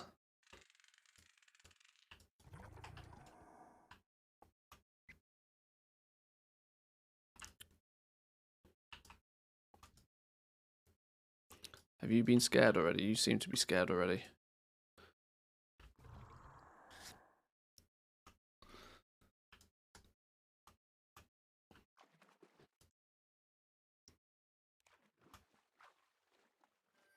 I need one more Ottuk. Can I just kill these things in the sea? Does that count towards just...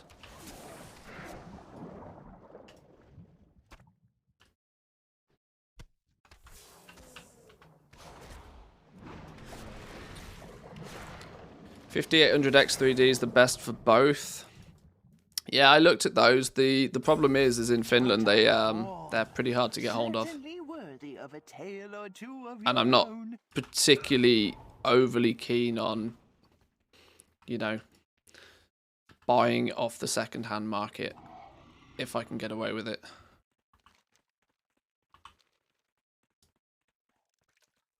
Have you come to tell a tale? Yo! Glad I could help! Righty. Now we can do the net.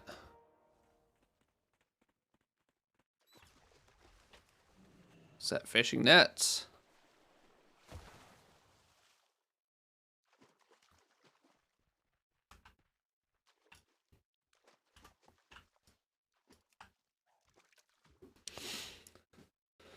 The X3D is only better at gaming. You're not going to be gaming as a professional content creator. That's true. Makes no sense getting brand new DDR4 nowadays unless you have a tight budget. This was my thought. Like, I know DDR5 is still in the realm of it just being that little bit expensive because it's new. And, you know, the DDR5 motherboards are €50 more expensive than their DDR4 counterparts. But that's equally because I think that they're probably just trying to shift the DDR4 stuff now. The RAM itself is obviously a little bit more expensive, but... And the performance difference isn't even that great between DDR4 and DDR5 now. Because it's not very well optimized yet. But it's some form of future-proofing. If I buy a DDR4 build now, and in 18 months' time DDR5 sees a significant improvement, I'm going to be kicking myself. That's kind of my main thought.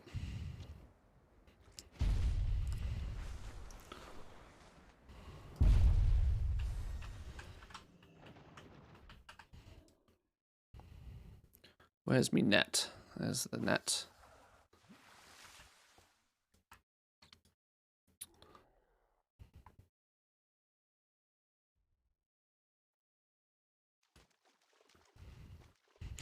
Only gaming when mage leveling. Oh lord, yeah, we've got that to come soon. My tailor is going to need to be leveled up before too long, so the mage will come into play.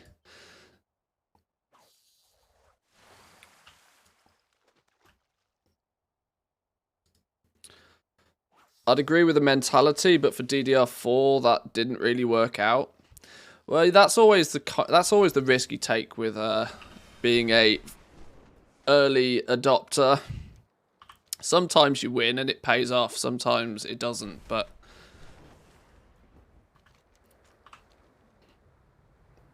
I have this, when it comes to technology, I have this inner desire to always buy what's the most latest and most up to date.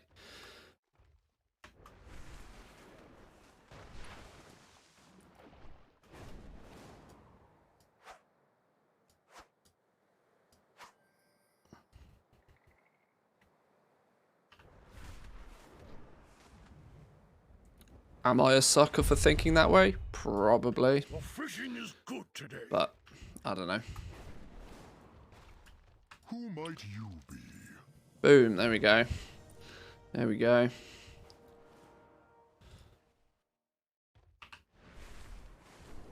So this fish turn-in then, this catch and release business, doesn't give rep anymore then, is that what we're saying? Well, look what the net pulled in. Not that I have enough fish to do anything about it for any of them. May your nets always be full. Let's speak again soon.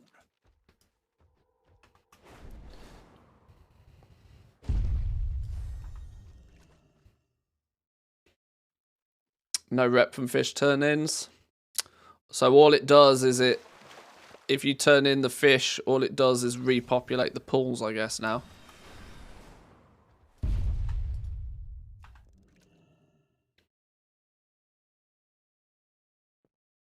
DDR4 speed didn't matter for years, and by the time that Ryzen came out and had a benefit from RAM speed, you had to get the new faster DDR4 to benefit from it. Definitely possible that will happen again. Yeah, see, I've got 32 gig of DDR4 RAM in my PC right now, but I bought it. I kind of fell for that trick. Mine's like 2100, maybe 2600, whereas the 3200 speed stuff is almost practically default nowadays. 2666. Yeah, that sounds like it.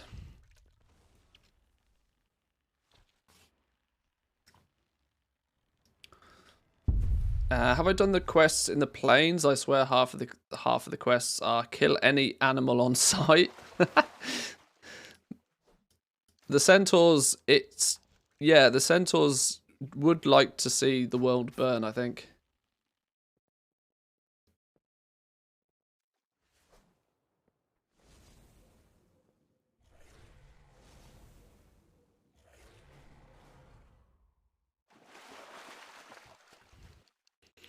Okay, I can't be bothered doing too much fishing if I'm honest. There's this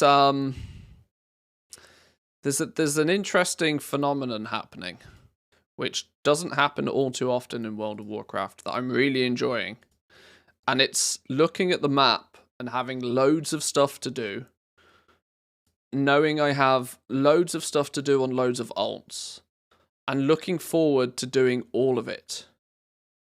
And not being able to decide what I actually want to do first, because I want to do all of it. It's so unusual. I'm not used to it at all.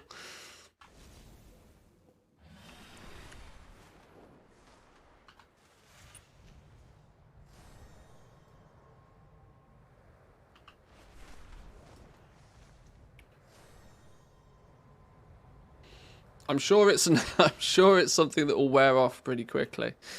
But I'm just really, really enjoying just playing the game right now. It's very refreshing to have World of Warcraft not feel like a chore. It's very nice.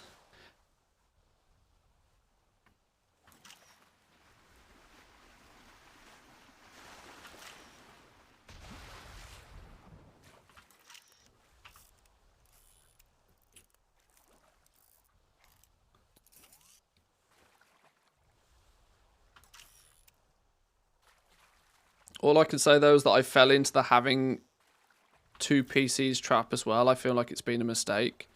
I think you're constantly feeling the need to upgrade them if you have 2. Now, for streaming, I can see benefit in it, but it's both a benefit and a pain in the ass all at the same time. That you're, you can have a stream PC and then a dedicated gaming PC.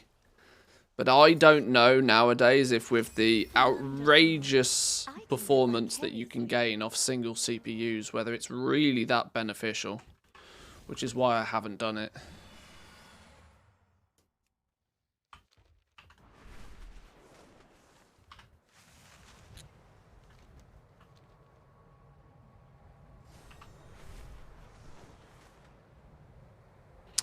How do we guarantee that we can craft 418 weapons?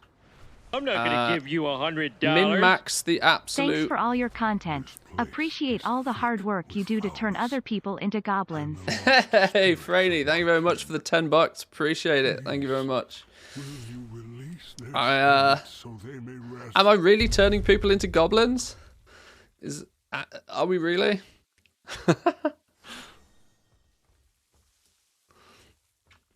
Wow, I do appreciate it. Thank you very much.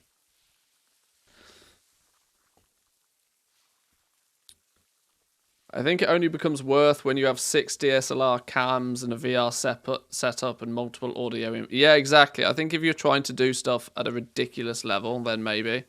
I'm not. I just want a powerful PC that can play games without me having to worry about the performance, whilst also streaming and preferably locally recording all at the same time. And if needs be, I want to be able to edit a video and render it whilst being able to do all of that without it crashing and burning and melting. That's my desire. You a goblin enabler?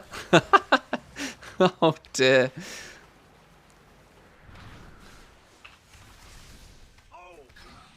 Don't want much. No, I just want everything. It's the goblin way, right? You just want everything. Never happy. Always want more. Inventory is full. Cock. Have you seen goblin mode is I have seen goblin mode has become the word of the year, yes. Unfortunately, with very different connotations to what we know and use the word for. May your feet find good trails. But either way, it's all good. What are we doing here? Astral Essence. We just need to kill things, I reckon.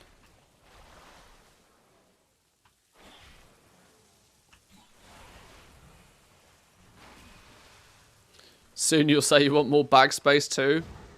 Yes. Yes, yes, yes. Take all my money, yes.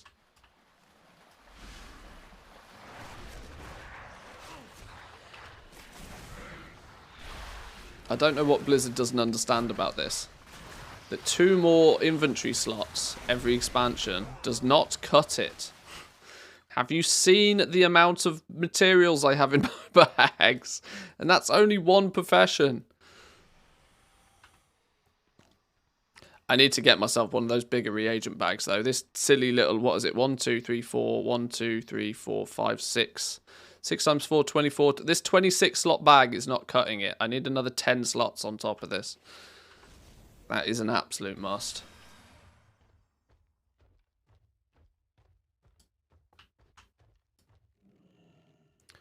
Go, kite, go. There's an achievement for letting all of those fly away, which I haven't done yet. I almost, actually, I almost turned on all the things yesterday. You know how I was saying only a minute ago that it's nice to have a map full of stuff to do? I almost turned on all the things, and then I thought better of it. I was like, okay, if I turn on all the things, I am never logging off this character. My ults are never going to even remotely stay close to keeping up if I turn on all the things. So I haven't yet, but I'm very tempted to. Then we'll end up, you know, killing rares every day, and oh, it's just going to get out of hand. It's going to get so out of hand. I can't wait.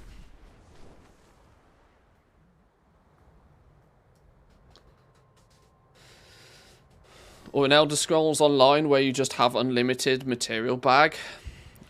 You don't even understand how much money or gold I would pay for an unlimited material bag. Ground-bound sundered flames have stolen our supplies. Let's show them the superiority of air.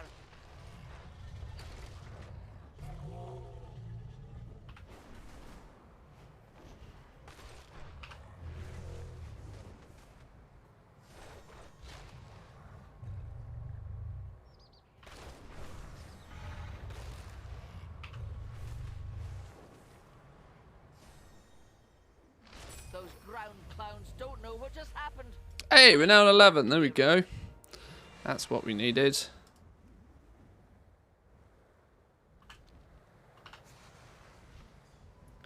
Count-wide gold and bags for sure. It just makes sense. Why limit us on inventory space nowadays? Every time, like, they're constantly having to upgrade stuff. We've gone from stacks of 20 to stacks of 200 to stacks of 1,000 in, like, 3 expansions. You know what the easiest solution is here, Blizzard? Just give people more damn storage space. It's not the 1970s. We're not restricted on kilobytes anymore. We have megabytes and gigabytes and terabytes and petabytes. We have all the storage space in the world. I don't care what your server costs are. That's your problem for running the game. Give me more storage space. It is a bright day with exceptionally favorable winds. A Right. perfect day for a Let's race. make sure we got full vigor. Grace. Let's go. Let's gold this one. Gold first time. You ready? Gold first time.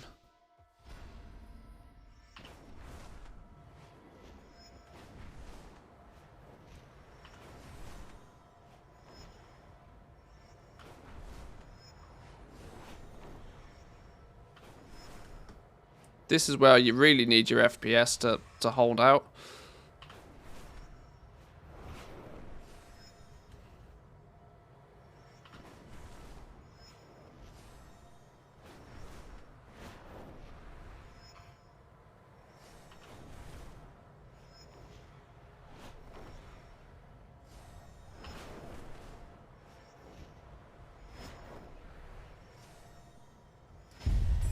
Excellent work. Boom! I can see Gold the two of you first will soon time. be formidable Easy competitors. mode. Easy. If Microsoft acquires them, they have no excuses about server costs ever again. Maybe.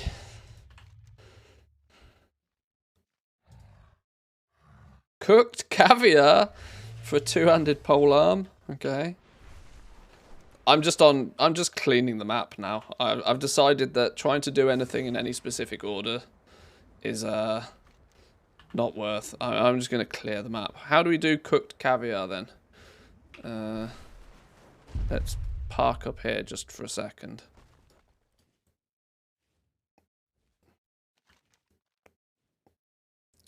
Cooked caviar.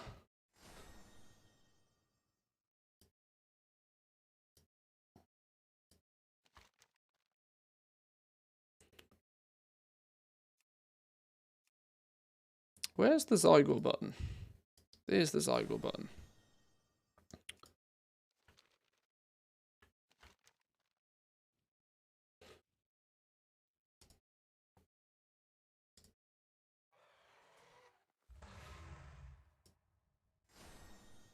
Do everything in this zone. Go.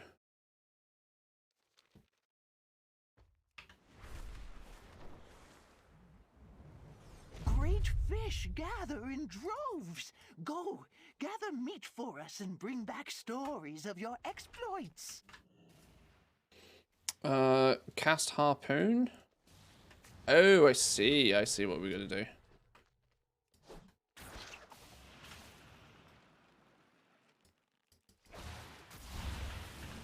Whoa! Pulled me into the.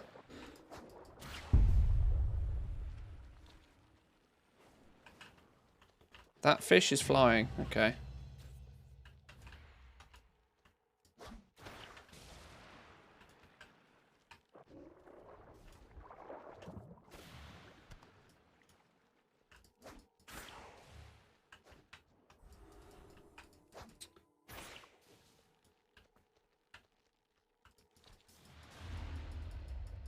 Come here, fishy, fishy, fishy. Come here, fishy, fishy, fishy. Thank you.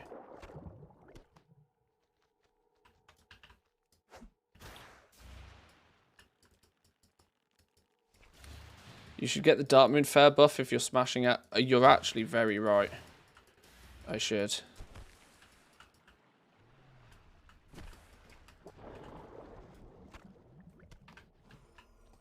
Inventory full. Oh God, Lord have mercy. Apparently I'm in combat with something.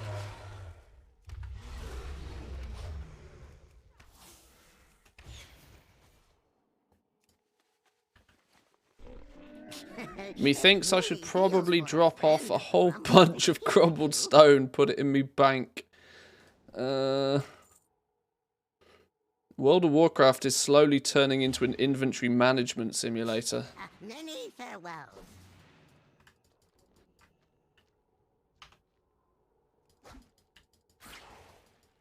No, it's my fish. Get off it.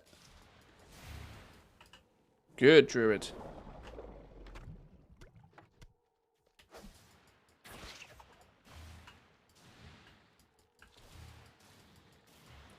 Send all the gems in the mail to an alt, and then return and keep them in the mailbox. Yeah, I could do. Like I said, the whole inventory management thing doesn't fill me with joy. I'd rather just have more inventory space. What's the... can people make the big 36 slot bags now? The inventory bags? How much is it going to set me back to buy one of those? Is 10 extra reagent slots going to be worth the price?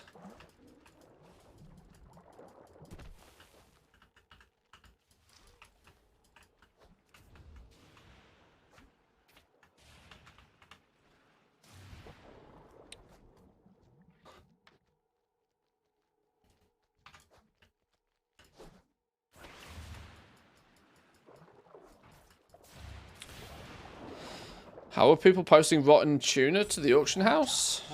Certainly worthy of a tale or two of your own. Because they are not soulbound.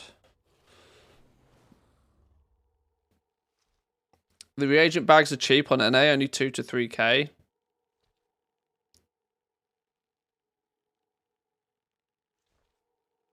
Are the blue bags not crafted with metal? No, I don't think so. It's chronocloth though. It's it's just the daily cooldown cloth, which is probably what's going to make them a bit pricier. Chronocloth or Razzleweave, I can't remember which one. I might go have a look. We need more. We need to fix this inventory space.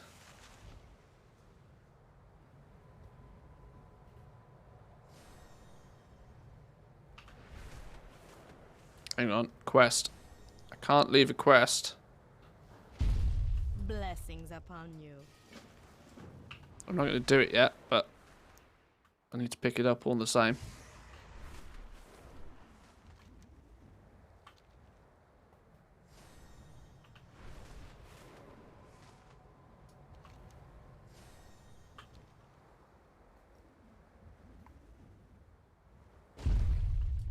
How are ya? See you soon. Safe travels. Oh no, goddamn inventory's full again. Lord have... What can I do for ya? your back. Woohoo! A monkey. Got me a monkey.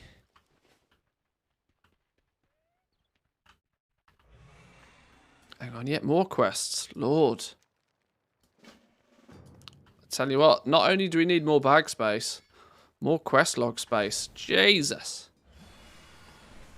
6 more slots won't... I don't think there's any saving me at this point.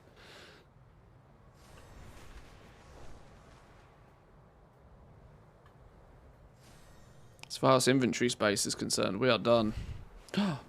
Loot.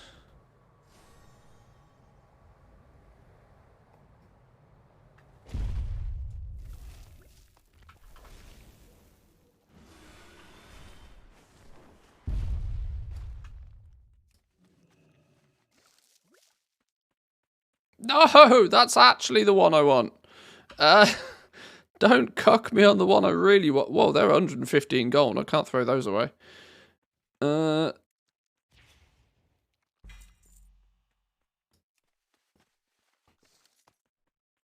for fuck's sake.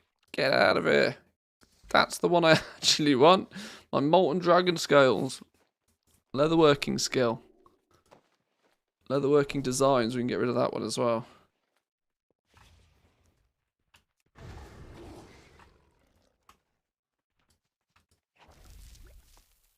Ancient gem fragments. See? I knew I should have turned back round for these treasures. Totally worth.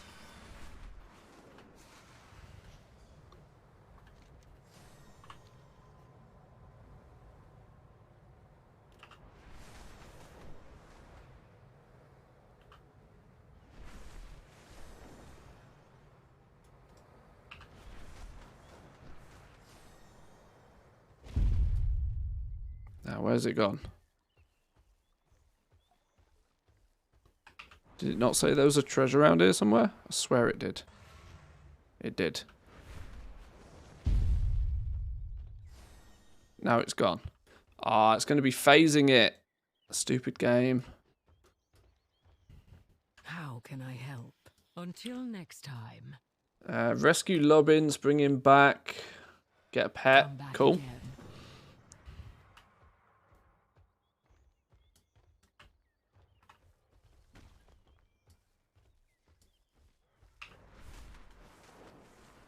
Right, yeah. Let's go check the auction house real quick. I want to see how much these bags are.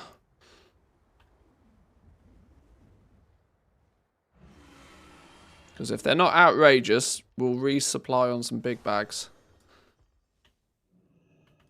Do you seek knowledge? Containers, go. Burnished inscription, mining, leatherworking, elemental. Where's the... As a Weave expedition packs, 34 slot bags. We've got 2 34 slot bags already, I think. Papa's mint condition bag. Shout out Shadowlands pre-patch. 34 Misty Satchel. We need to replace a lightless. We need 2 of them then. 2 of them. Do I want to pay 35k for 4 extra slots? 1, 2, 3, 4. Yeah, because yeah, why not? Why not? Then it's done, right? Then it's done. What about the reagent bag? Simply stitched reagent bag. 32 slot reagent bag. They don't do the big ones yet. Well, I'll have one of the cheap ones until somebody starts making the big ones. We have been scattered so long. Don't forget the bank slots. Oh, I'm not kitting my bank out with 34 slot bags. I'll splash the cash occasionally, but I'm not stupid.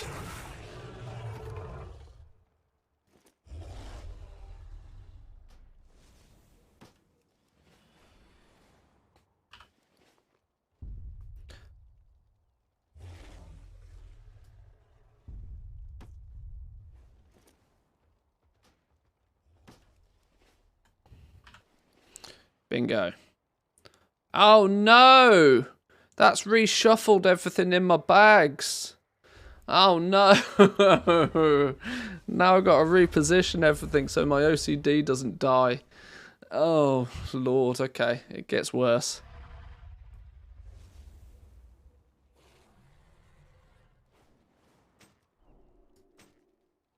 Just use a bag add-on. Oh, let's not even go there. Let's not even go there. You're right, but no.